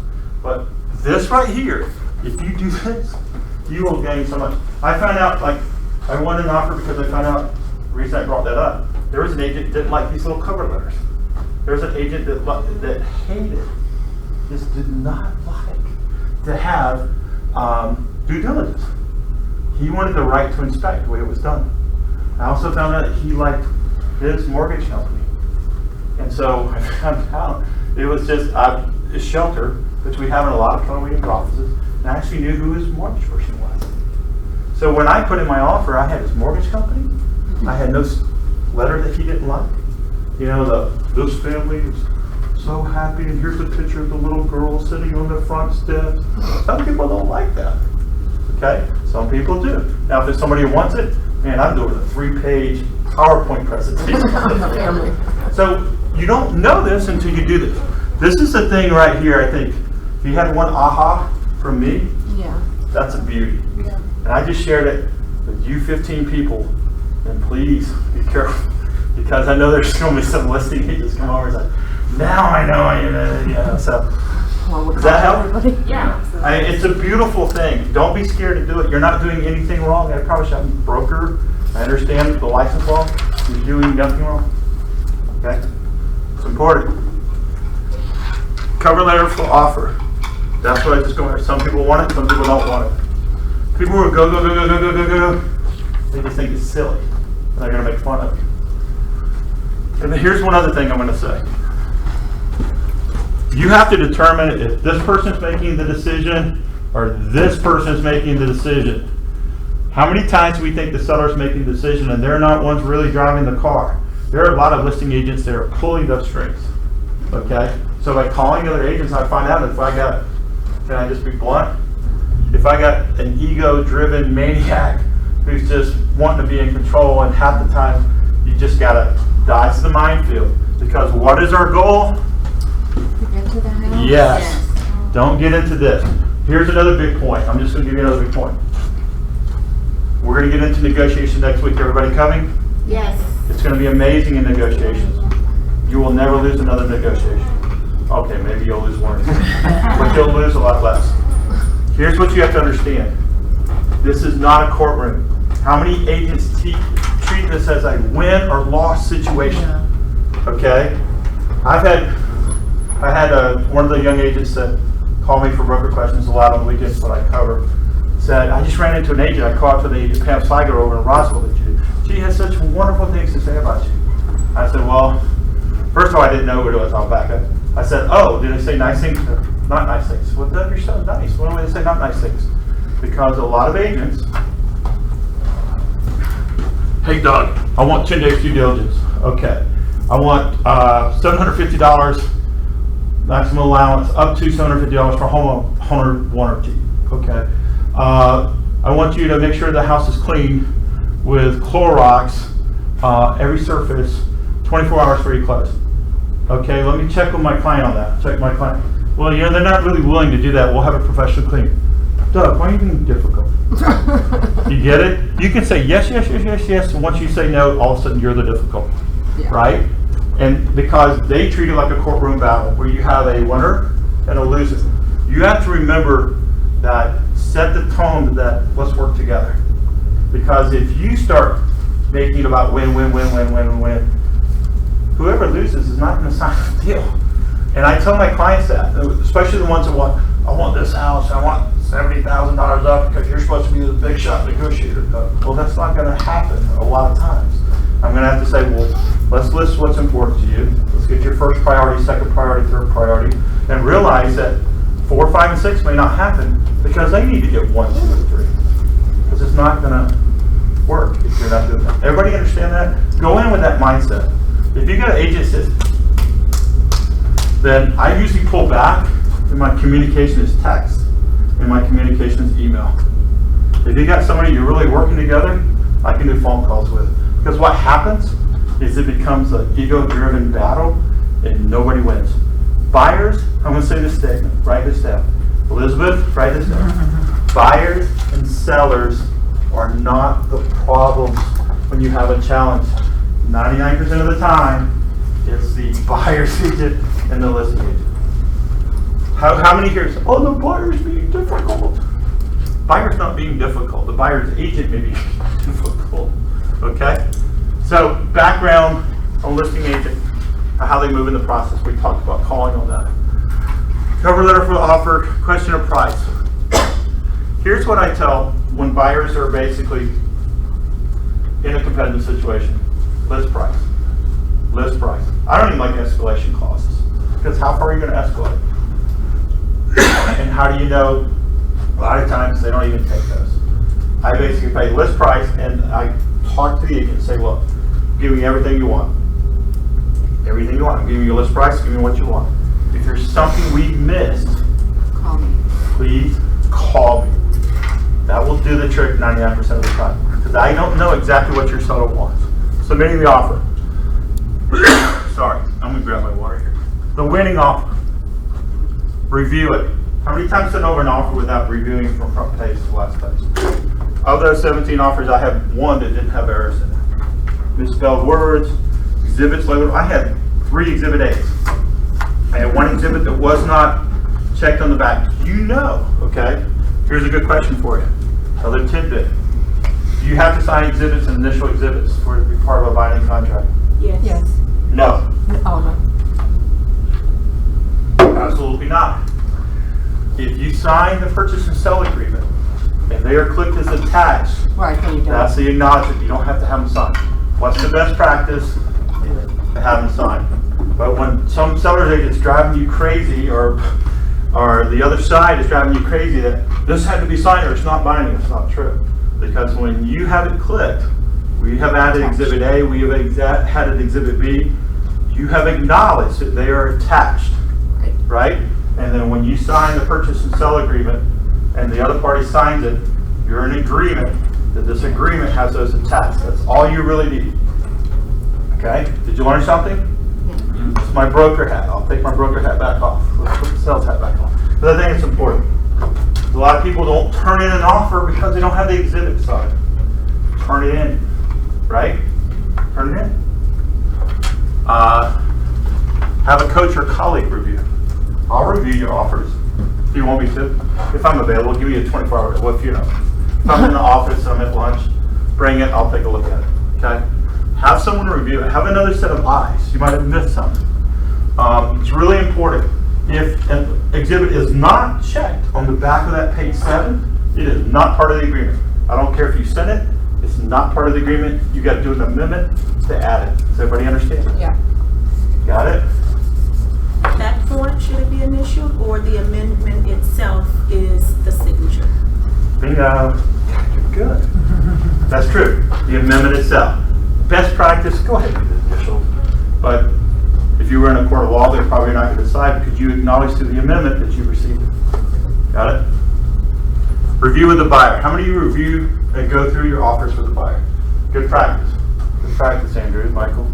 Because why? There may be a miscommunication.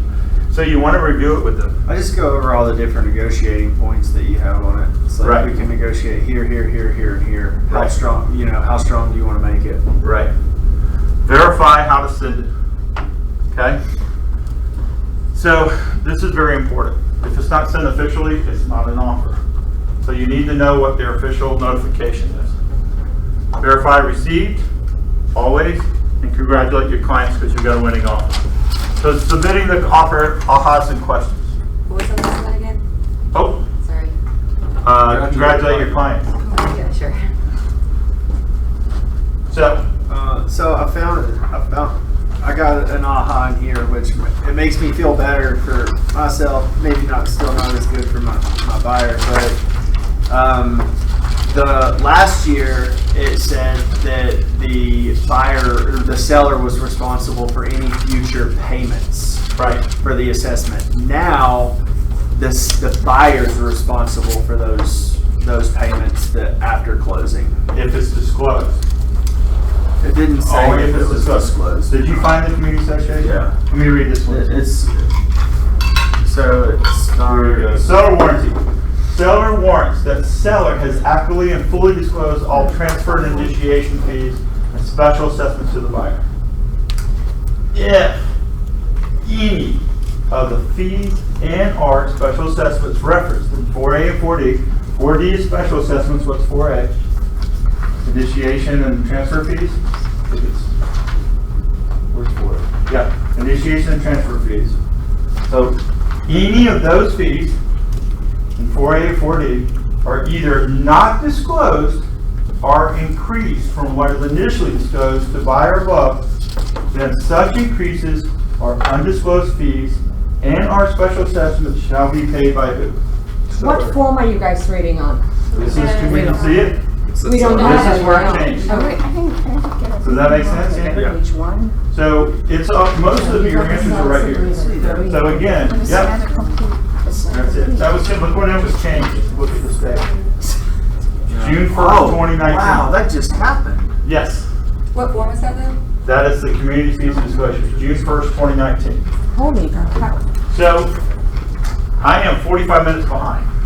So what I was going to do is go through the purchase and sale agreement and then attach and talk to you about their 17 most likely exhibits. So here's what I'm going to do. I'm going to tell you there's two really cool things. Do you guys realize there's a 2019 GAR form table of contents? Yep. So when you search, you can get all this categorized. Whether you're looking for a form, do you need a form? It's separated by broker engagements, purchase and sell agreements, contingencies, exhibits, based on what you're doing, earnest money, financing. So you have every form right here at your fingertips. You go to FMLS or you go into .loot, you can search GAR forms, table of contents, and this will pull up. There's also one for special STIPs. Did you guys know that? There are like 258 special STIPs. I'll pass this along. 2019 special STIPs that are already written for you. You guys aware of that? No. You can't get Kathy on the phone. It's a Sunday at 3 o'clock. You're putting an offer together. So I'll pass this around so you can see it. You can search that. Is that in the same Who knew place that? in that loop Yes. where this is at? Who knew that? You knew that? You knew that? No. So Todd, Uh-huh. what's that? Thanks. All right, purchase and sell agreement. Here's what I'll tell you on that. There's a couple of things. What do we want to do for legal description on part one? Attorney. Attorney, because it removes you from liability, misfilling it out, making a mistake. Always get your attorney to send you the legal description. Whoever it is, they'll do it. They go on the GGICC, whatever it's for. Number two, purchase price. I always do list price unless it's a home that's been sitting, because that's what the seller wants. And $10,000, let's just think about it for a second. $10,000 difference in price. Nothing. People miss properties for $1,000. It's $55 a year.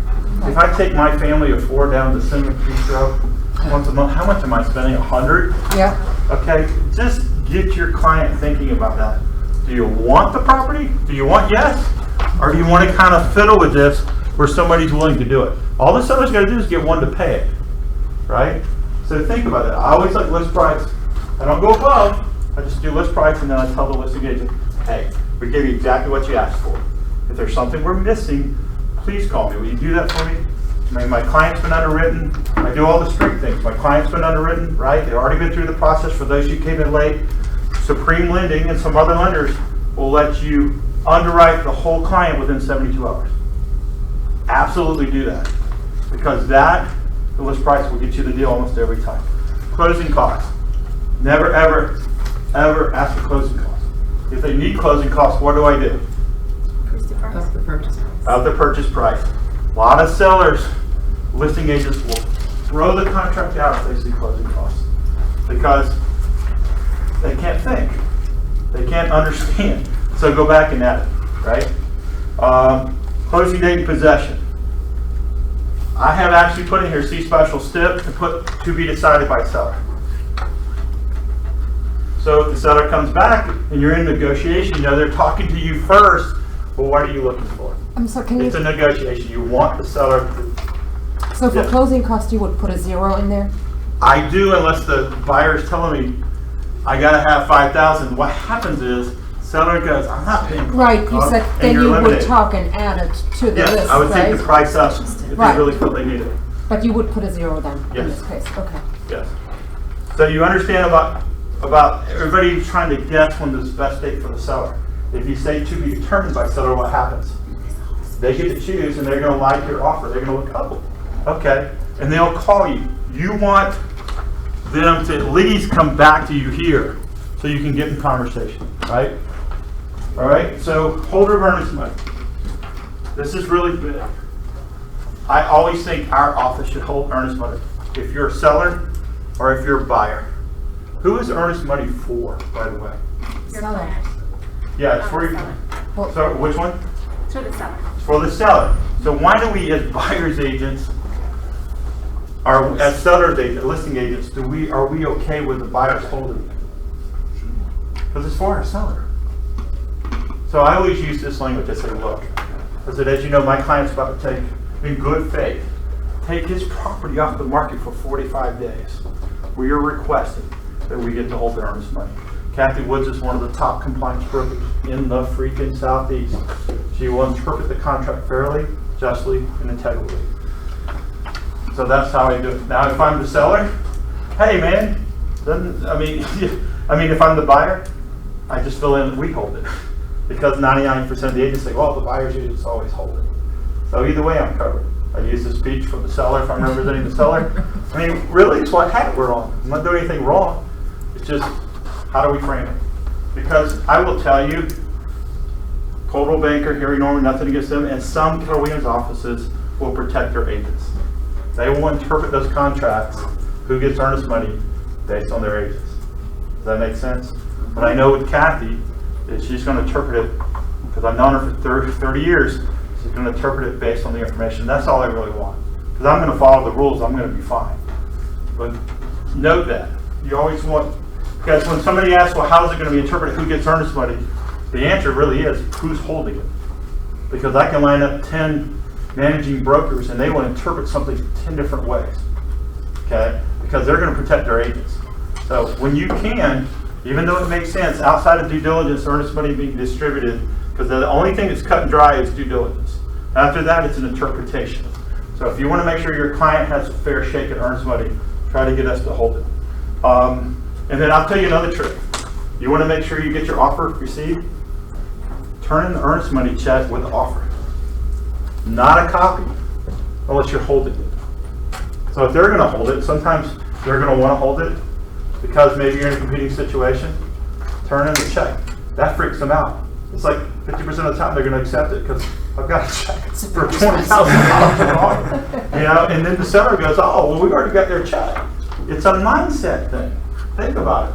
If you're a seller and I got 15 offers on it, and one of them's got a check clipped to it, I mean, would you hand deliver that or FedEx it? I would hand deliver. So what else am I doing? I'm getting in front of the agent. Hey, I wanted to bring this over to you. My client wants this property, and they went ahead and wrote out their check.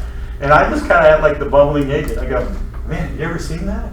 You know, is that cool? They really want this property here. I don't know what to do with it. I got to give it to you.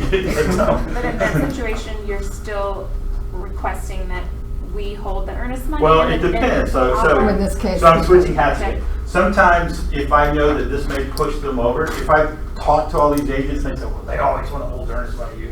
If you try to hold earnest money, he's just going to kick your offer. Well, if I know they got to hold it, I'll tell my client, let's go ahead and write it. It's protected. Right. Okay? And then boom, what's going to happen? That listing agent's going to go, oh, you know, this is wild. They call up his client. What? Is it really that unusual that a check shows up with the offer? Yeah. What? Yes. Yeah, these days. I mean, come yes, on. Steve. It's very unusual. Now, in the old days, it used to happen. Yeah. But in 2019, not so much. But if you want to change, I mean, what are you trying to do? Get to yes. If I was, what I'm going to do, I'm going to say, hey, I got another offer for you. I'm calling my seller. If I represent the seller, hey, Tom, I just got another offer for you. There's a $20,000 check attached with it. What's the seller? Well, that sounds good. He's just perked up, right? Just think. What can do? Okay, is that helpful? Yeah. Yep. Inspection, due diligence. I like right to inspect, and here's why. In a multiple offer situation, if I have a feeling that I'm not going to get it, because in the right to inspect, it says if a buyer and seller can't come to agreement, we can present something and they can't come to agreement, the agreement will be terminated. So it's like due diligence, and you just get your. It's a very kind of backdoor way of making, because what do a lot of sellers say? Well, sellers agents will say, hey, I got one with right to inspect, I got these with due diligence. And they're explaining to the seller, oh, we got a right to inspect, they won't ask for any repairs. But if they read it, ask for repairs. We have every right to ask for repairs. And if we can't come to agreement within that time period, we have a right to inspect the property and ask for anything. The seller can say no, we understand that. And if he says no, then we can say, okay, we terminate, give us money back. Read the clause. A lot of people don't understand that. They think you're bound. You're not bound. If you find some things wrong with the property and you say, hey, I'd like you to take care of these, seller goes, I'm not going to take care of it. Okay, terminate. Well, wait a minute. You know? And here's the beautiful thing. Bring your right to inspect. If you find latent or hidden defects, even if it's sold as is, does the seller have to disclose it on the next contract? Say yes. Yeah. Seller has to disclose. As is doesn't mean as is. As is means if I don't know hidden or latent defects, I can sell it without any kind of disclosure. If I know there's a hidden latent defect, if I brought one to his attention, through an industry, I guess, professional. An industry professional looked at the pipes and said, look, you got leaks all in these pipes and you got mold down here. And I present him with that letter, which I'm gonna make sure he gets it. I'm not emailing it to him. Not, it's like a summons. Hey, hold this for a second. You know? And then I say, well, how can we work this out? And he's gonna work it out with me. Why? Because then he's gotta go back on the market, work it out with someone else or dispose it. So a right to inspect is a very tricky backdoor way to really have due diligence. So keep that in mind. And where is that box on here? I can't see it. Right to inspect is an exhibit. It's an exhibit. So if you go to. So you would leave 8 blank or make it NA? You would have no NA. You would have no due diligence because you can't do both. You can't have a right to inspect and the due diligence degree. Can we go over a little bit? You guys have places to be. I'm fine. You can walk away at any time. I just want to keep giving you information if you're okay with it. I got a few more minutes. We can do 15 more minutes. Yep. Okay. You have a question? I was going to actually delve into that. So in a multiple offer situation, Yes. you're recommending to waive the due diligence and instead go with a right to inspect, correct? I found that because you have 100 situations, maybe 75% of the time it works this way, 25% works this way. I have found with experience in talking to other agents and networking, 75% of the time sellers tend to like the right to inspect better. And that's just their mindset, right? That's what they're thinking. Better. And then, so what time frame are you putting in that exhibit? Well, right to inspect, they tend to give you more time. So you're not specifying a time You frame? do. I've never used it, so Is I'm sorry. it right here? Is it up? I think I have it. You have to specify a time? I think it's in here. Would you guys give me a minute and I'll pull it up? I think I have the document somewhere. I just want to get the correct understanding. It might be on here. I had all these documents on here. I just felt we didn't have time to do them. Let's see. I get it. Can you give me 30 seconds? Yeah, no problem. So All right. if this is your deal, for example, it's case by case, you don't specify a date or? I'm an individual. I usually asked them, I said, how long can I have to inspect? You know what my goal is? To get the listing agent to fill out my freaking purchase and sell agreement. Right, to accept it, right? But you can't make it too short, because if you make it too short, you might not get the people out there you need to inspect. Right, that's why I'm asking what. I try to find out. So it's basically case by case. I would say 7 to 10 days. 7 days. Okay. Generally, they don't push back on right to inspect as much. So I can't find it. We can have a sidebar. Okay, thank you. So you guys understand that with the right to inspect, that if you don't reach agreement, it sounds better, Yeah. right? But then why would you use due diligence to begin with? Do you know what I'm saying? I mean, Well, this because due sounds- diligence gives you any reason, right? That's right. Right to inspect. If he says yes to what you're asking him, you're bound. You don't get the lead. You only have the right to lead based on repairs only. Due diligence, you can leave for any reason. Right, So okay. you got to understand that's a caveat. But if it's in a multiple offer and you're ready to go, you want the house. If you look at right to inspect, and I think that's a good question. Right, I just wanted to delve into Yeah. get an understanding because I've never used it. It's a very good question. Not to drag it out, I've been away from Georgia for a while, so I don't know the history of what's changed in Georgia over time. But right to inspect deals would fall apart over little tiny things that people wouldn't agree to close on. The seller could just say whatever. That's it's his a point, couple yeah. $100. That's my point. Yeah. Why? But it feels like to me that due diligence came in to like eliminate some of that. Although it's more broad. Well, you can run away for any reason. I mean, what was Well, the this is we're a buyer state. I mean, buyers really have the option here. What's that? Due diligence wasn't the case 25 years ago, Right. 20 years ago. We are so buyer heavy as in this state that the seller is bound. Once he signs, he's pretty much bound unless the buyer breaches something. You can't. Seller doesn't have due diligence. Seller can't get out of the contract. The buyer can. Do you know the backup offers? Seller should never, ever sign a backup offer. Why? Then it's bound to it. Seller is bound. The buyer has the option. The buyer can get out of a backup offer at any time. Yeah. Seller's not. I mean, does that make sense to you? Yeah. Now, if you're a buyer in a multiple offer situation, do you want to always get a backup offer? Say yes. Yes. Why? Because if you've got 15 other offers and you're in the next position, the seller is bound to that backup offer if it's signed. Now, I'm not saying if If you do a backup offer and it's not signed, it's not a backup offer. I'm saying a backup offer that's executed.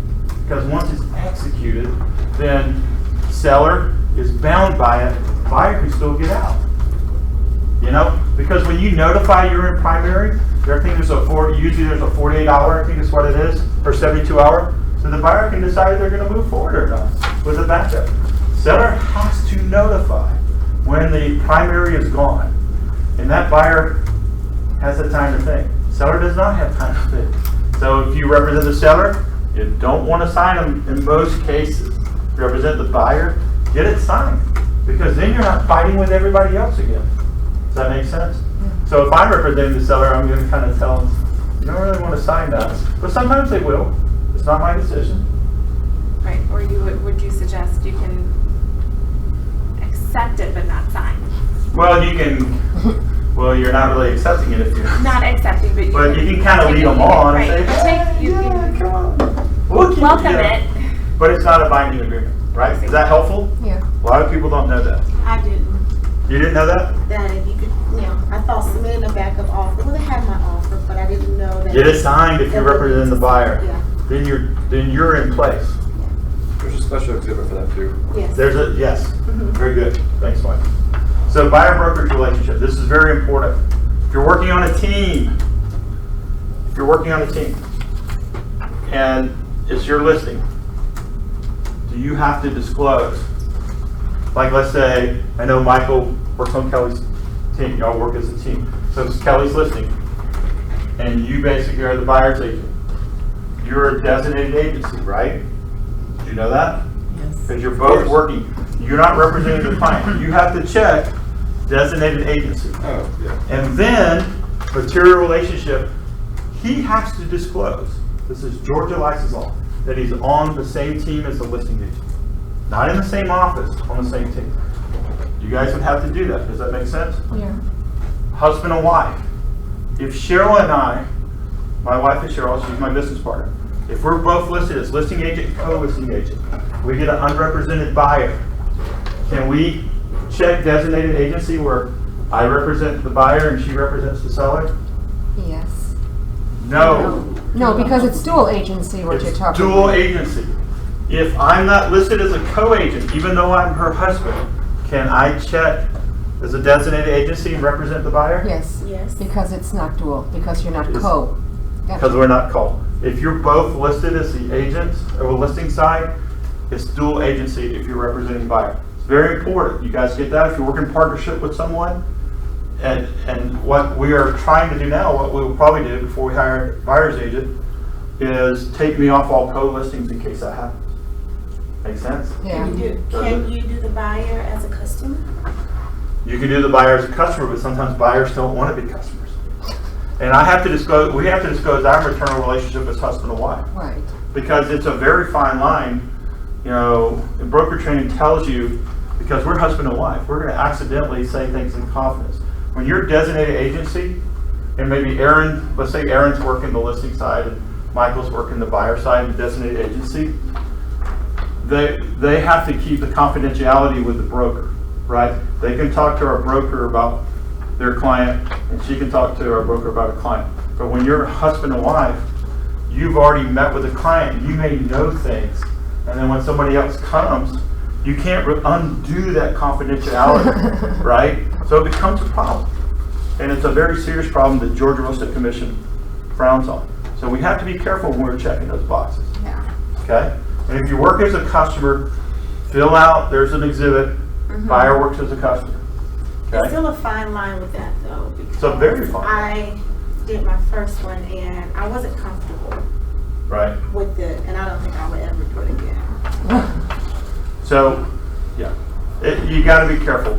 Your clients start thinking, they get uneasy. So you want to make sure they're comfortable. What they're comfortable with, you should be comfortable with. What they're uncomfortable with, the relationship is more important than the extra percentage or making a little extra money. You can do a referral fee, right? That's what I think. So, time limit. I want to talk about this. If you go past time, people do it all the time. The only danger you have is in a multiple offer situation. So I always send over acknowledgement or extension of time offer. So my offer always stays live, right? So I never let my time limit expire. I know a lot of people put in the counter, all parties agree that we've extended the time so we can counter a multiple offer. I always either leave it blank or I ask, you know, when is your client making a decision? Like those 5 people never even called me. And a lot of them put, you know, to respond by within 24 hours. So they all were expired anyway. Now, if you really want to work with an offer, you can bring it back live. But I'm just saying, if you want to make sure you're working within the time limits, make sure you're asking when are you going to make the decision. Never just fill in. I think that's very important. So we're almost 10 after. We made copies of this. These exhibits. These are the ones you most commonly use. Here's what I would tell you to do. Especially if you're a new agent, Elizabeth, I would print off this purchase and sale agreement and all these exhibits and put it in a folder and just make notes. So when you go write an offer, some of the things I said, you can pull it out and say, oh, I remember Doug said this, or Madeline Suits teaches a class, or Jennifer Barnes teaches a class. I would take that around with you and make notes on these sheets because it's a really cool thing to understand and have the information at your fingertips because we retain about 10%. You're going to go home tomorrow and say, God, what the hell was Doug talking about? You know, you won't remember. The special steps. Let's talk about special steps. Who likes to put special steps in offers? Give me some of the ones you did. If any date falls on or if any deadline date, except for the offer deadline, falls on a weekend or national holiday, the deadline shall be moved to the following business day at 8 o'clock. Beautiful. Does everybody here work to midnight? No. Does everybody put all deadline dates? I got it written down. Kathy gave it to me. 6 p.m. I do 6 p.m. for all agency deadlines. Due diligence ends at 6 p.m. Right? Everything ends at 6 p.m. Why is that? Do you do that for both your sellers and your buyers? Yeah, why not? Because I'm thinking for my buyers, it could give me a little bit more time. Well, I mean, If I need to get something in, you know, and I need a little extra time. It'll cause you to push them to get it done, though. Okay. And then if you have to have extra time, you can always extend it. Gotcha. I think you're trying to train your clients to treat you like a professional resource and not like a convenience store. Who wants to be on call? Right? Who has families or somebody they like to spend time with other than at work? Okay, that's what I think. After 6 o'clock, that's what you do. I'm not saying you don't make exceptions, but you want that exception to be on your terms, not theirs. Because I will tell you, some situations you can't do it because you're in a highly competitive situation. And I find myself working at freaking 11 o'clock at night every time that I don't put it in there. Okay? Any other special steps you like? Somebody share something big. For the house kind of remain in the same condition. As far as like cleaned and personal items. Now you know that's now part of the contract. No. So where's our purchase and sale agreement? I don't think we have the whole thing here. But on page, I think it's like on page 5. There's now a clause in there. Seller's responsible for having all items removed, all personal items removed in the home clean. So find that in there because I've had that happen like a month ago, where we basically.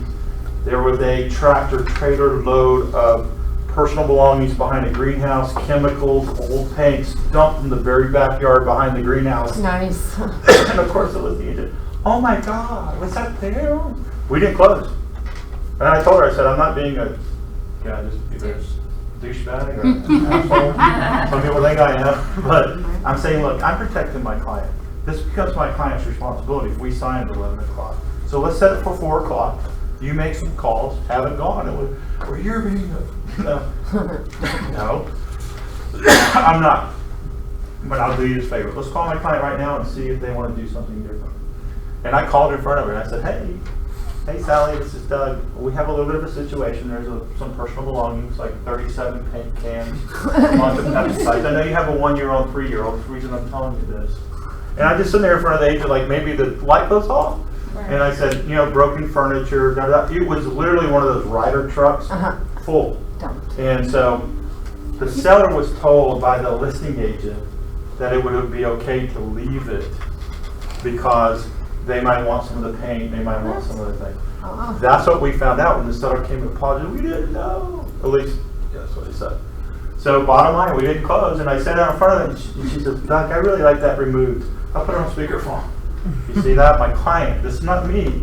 This is my client. And I think approach all of this, because we represent the client. Your clients are making these requests, not you. If it becomes about you, it becomes a battle. And you can stay professional if you say, my client is requesting this. My client wants this done. Okay? Will you ask your client? Don't make the decision. You can't tell them that. Will you ask your client permission or relay their request? Right? So I don't like special steps except for those two. The one that Andrew said. I really like the time limit. That's about the only one I do. And the business days. And that's in there too. It already defines business days. So I just usually say, according to, I think it's on page 6, we will use business days for all days. I have 5 steps pre-filled in my. So what are your 5? Tell us. Is that okay if Andrew shares that? Yeah. No, something you use? I've got a termite one. Yeah, I've got, a Georgia wood infestation letter. Okay. But if you find termites during due diligence, can you not handle that through due diligence? Yeah, but the thing is I take them out as like depending on how strong I want to make the offer. But the one offer. Yeah, the one that I leave in there is the one. So within 10 days of binding agreement date, the seller shall provide buyer with the Georgia wood infestation report. More than 6 months old, seller shall transfer to buyer existing repair and retreatment termite bond, as well as written documentation that all costs and fees in association with the bond have been paid in full. Water service. Seller agrees to schedule water service disconnect at least 3 days after closing to prevent any disruption in service while the account is being transferred to the new owners. Buyer agrees to schedule a new water service in their name the same day as closing. Deadline dates that I already said. And then the 4th one, all parties agree seller will provide a buyer with a home warranty at closing not to exceed $525. Buying agent to select the home warranty. You do that on every offer?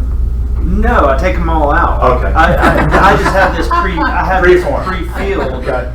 And then I take them out as depending on, like if it's got new systems, I'm not going to ask for a home warranty until something shows up. But that's just there to remind me, right. You know, how old are the systems? Yeah, it's just like, hey, your systems are old. Let's go ahead and this needs to be done. Like the home warranty. Yeah. Do any of you guys have problems with that? It's not a trick question. I'm not going to yell at anybody. Anybody have problems? Okay, I'm new. You're here much longer. To me, I mean, if I have this is just Patricia thinking, if I have steps this long coming at me. That's one thought. And I have a quote that's like 3 pages. Right. What I know do, and I think Andrew has a point though, these are all valid concerns. No, I know. That's why I want to know. But there's no right or wrong way. I think if you're in a really competitive situation, you can bring this up to the listing agent. It's like the more you know about the listing agent, the more you know about talking to the other agents, you can know if this is a concern or not. Right. Some agents might think it's great. I always do termite letter. If you know they always do termite letter, do a termite. Okay. If they don't and it's important to your client, you talk to them about it. Hey, I just want to ask you a question, right? And it'll say, Andrew is the listing agent.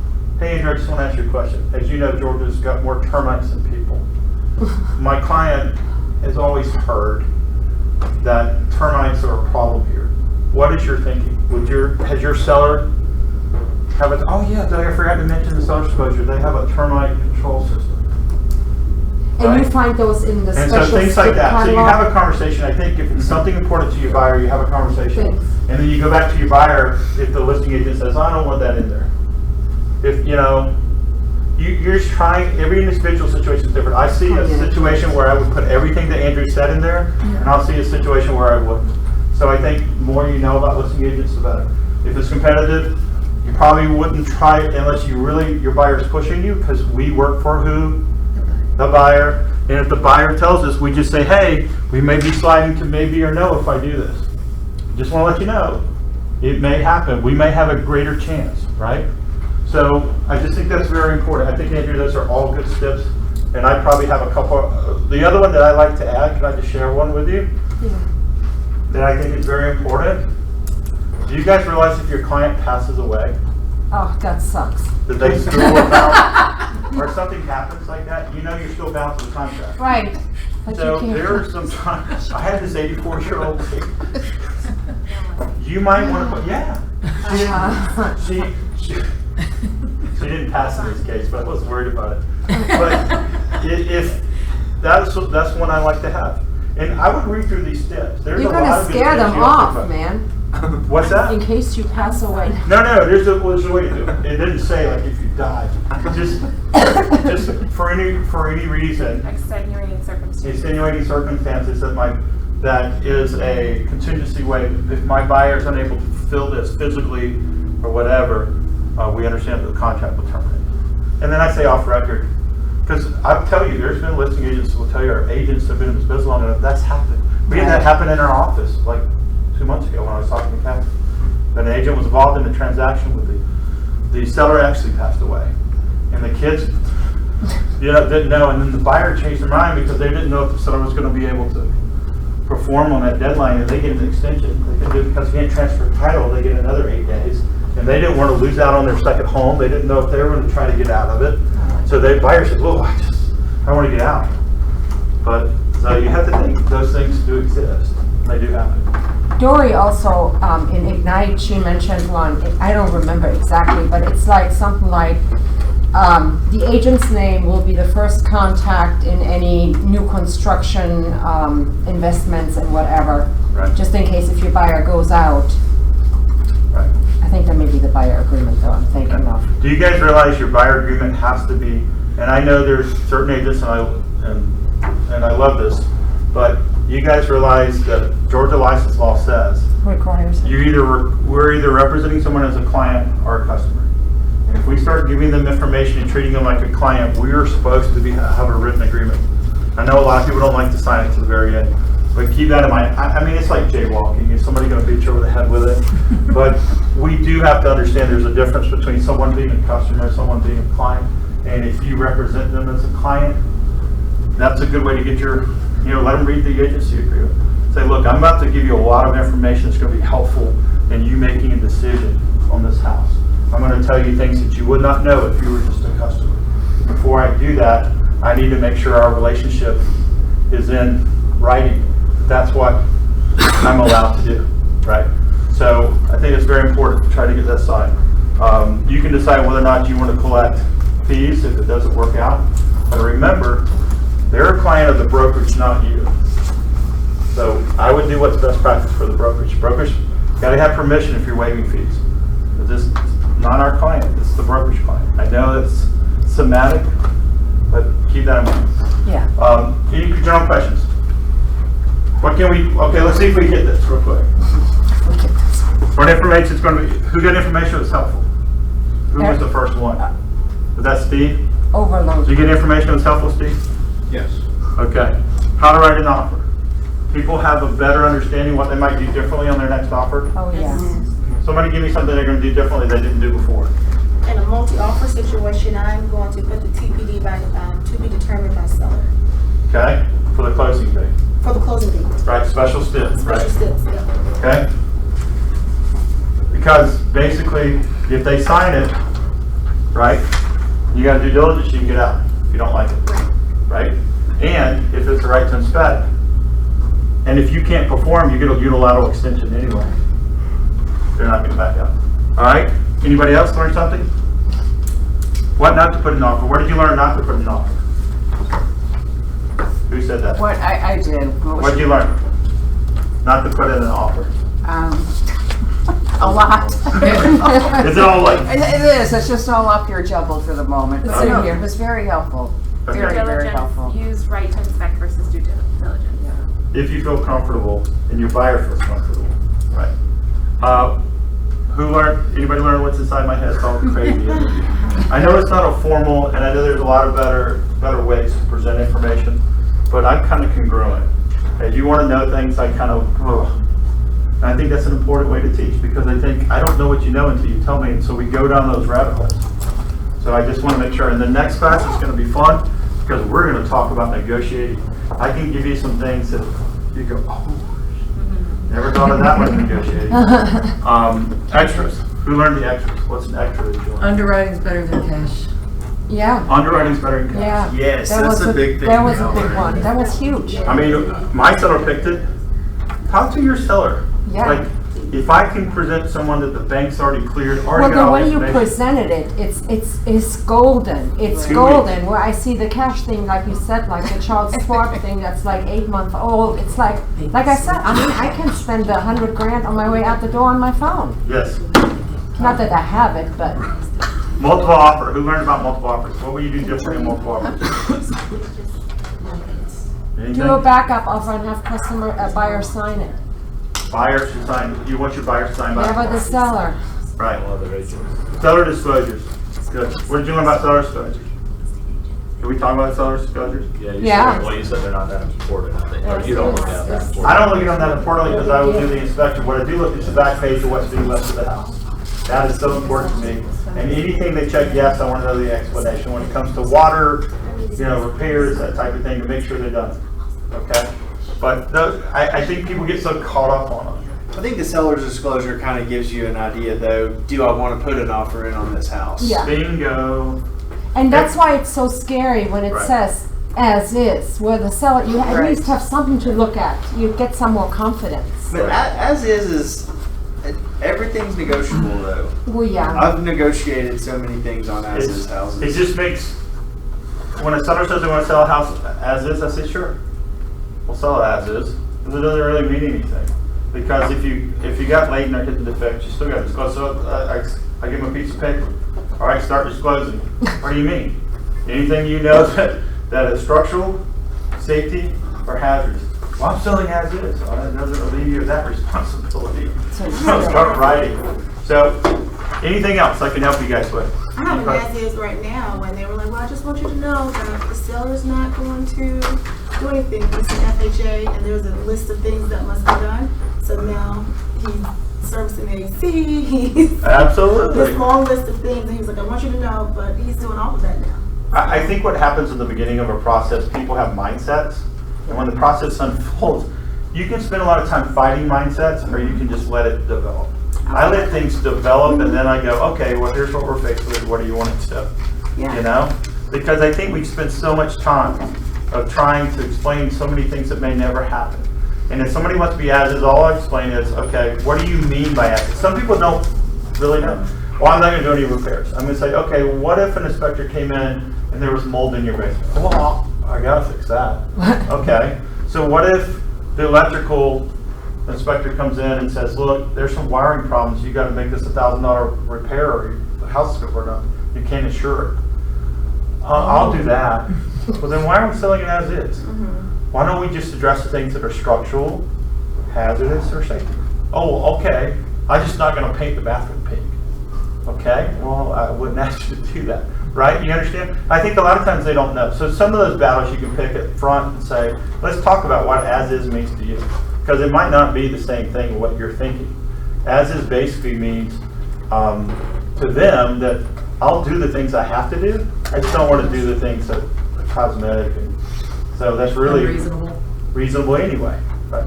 And I just learned from Kim that FHA appraisal, and this is for anybody else, that it stays with that house for 120 days. Yes. I didn't know that. Yes. And so I kind of warned them not putting the house back on the market with that bit of information, because FHA, conventional is not gonna, they don't want this at this price point, to be quite honest. All cash is gonna offer you a little bit less than list. So if you go through another buyer and they're FHA, this appraisal stands with the home. So you will have to get these things done anyway, and they're now doing those things. You want to know a tidbit? You want to know something really important? Tell me another one. People don't know. Okay. Even if it's not FHA. Let's say I'm a buyer. We get an appraisal for this price of $250. The appraisal comes at $225. It says seller. So I'm not doing anything. I'll just put it back on the market and we'll let another appraiser appraise. When the new appraiser comes, guess what he looks at? The old appraiser.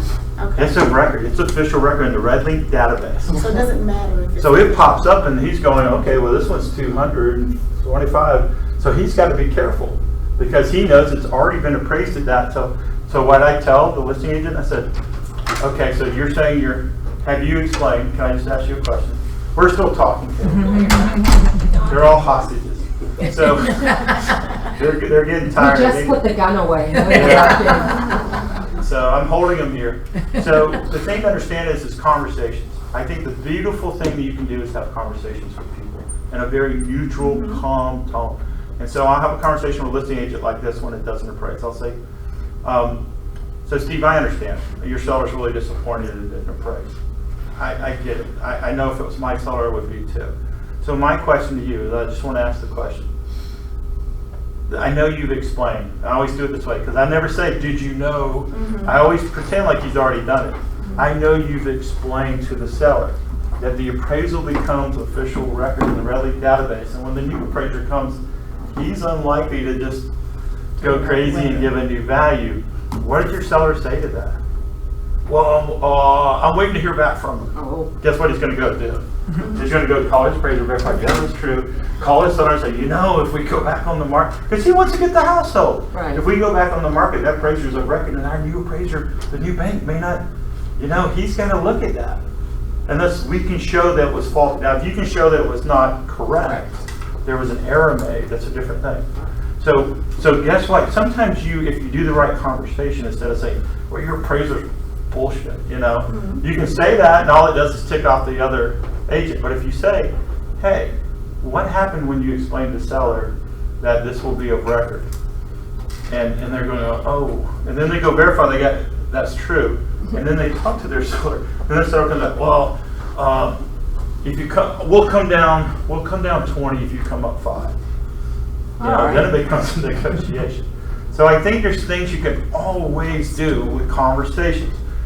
Stay calm, have a conversation, think strategically, and solve the problem.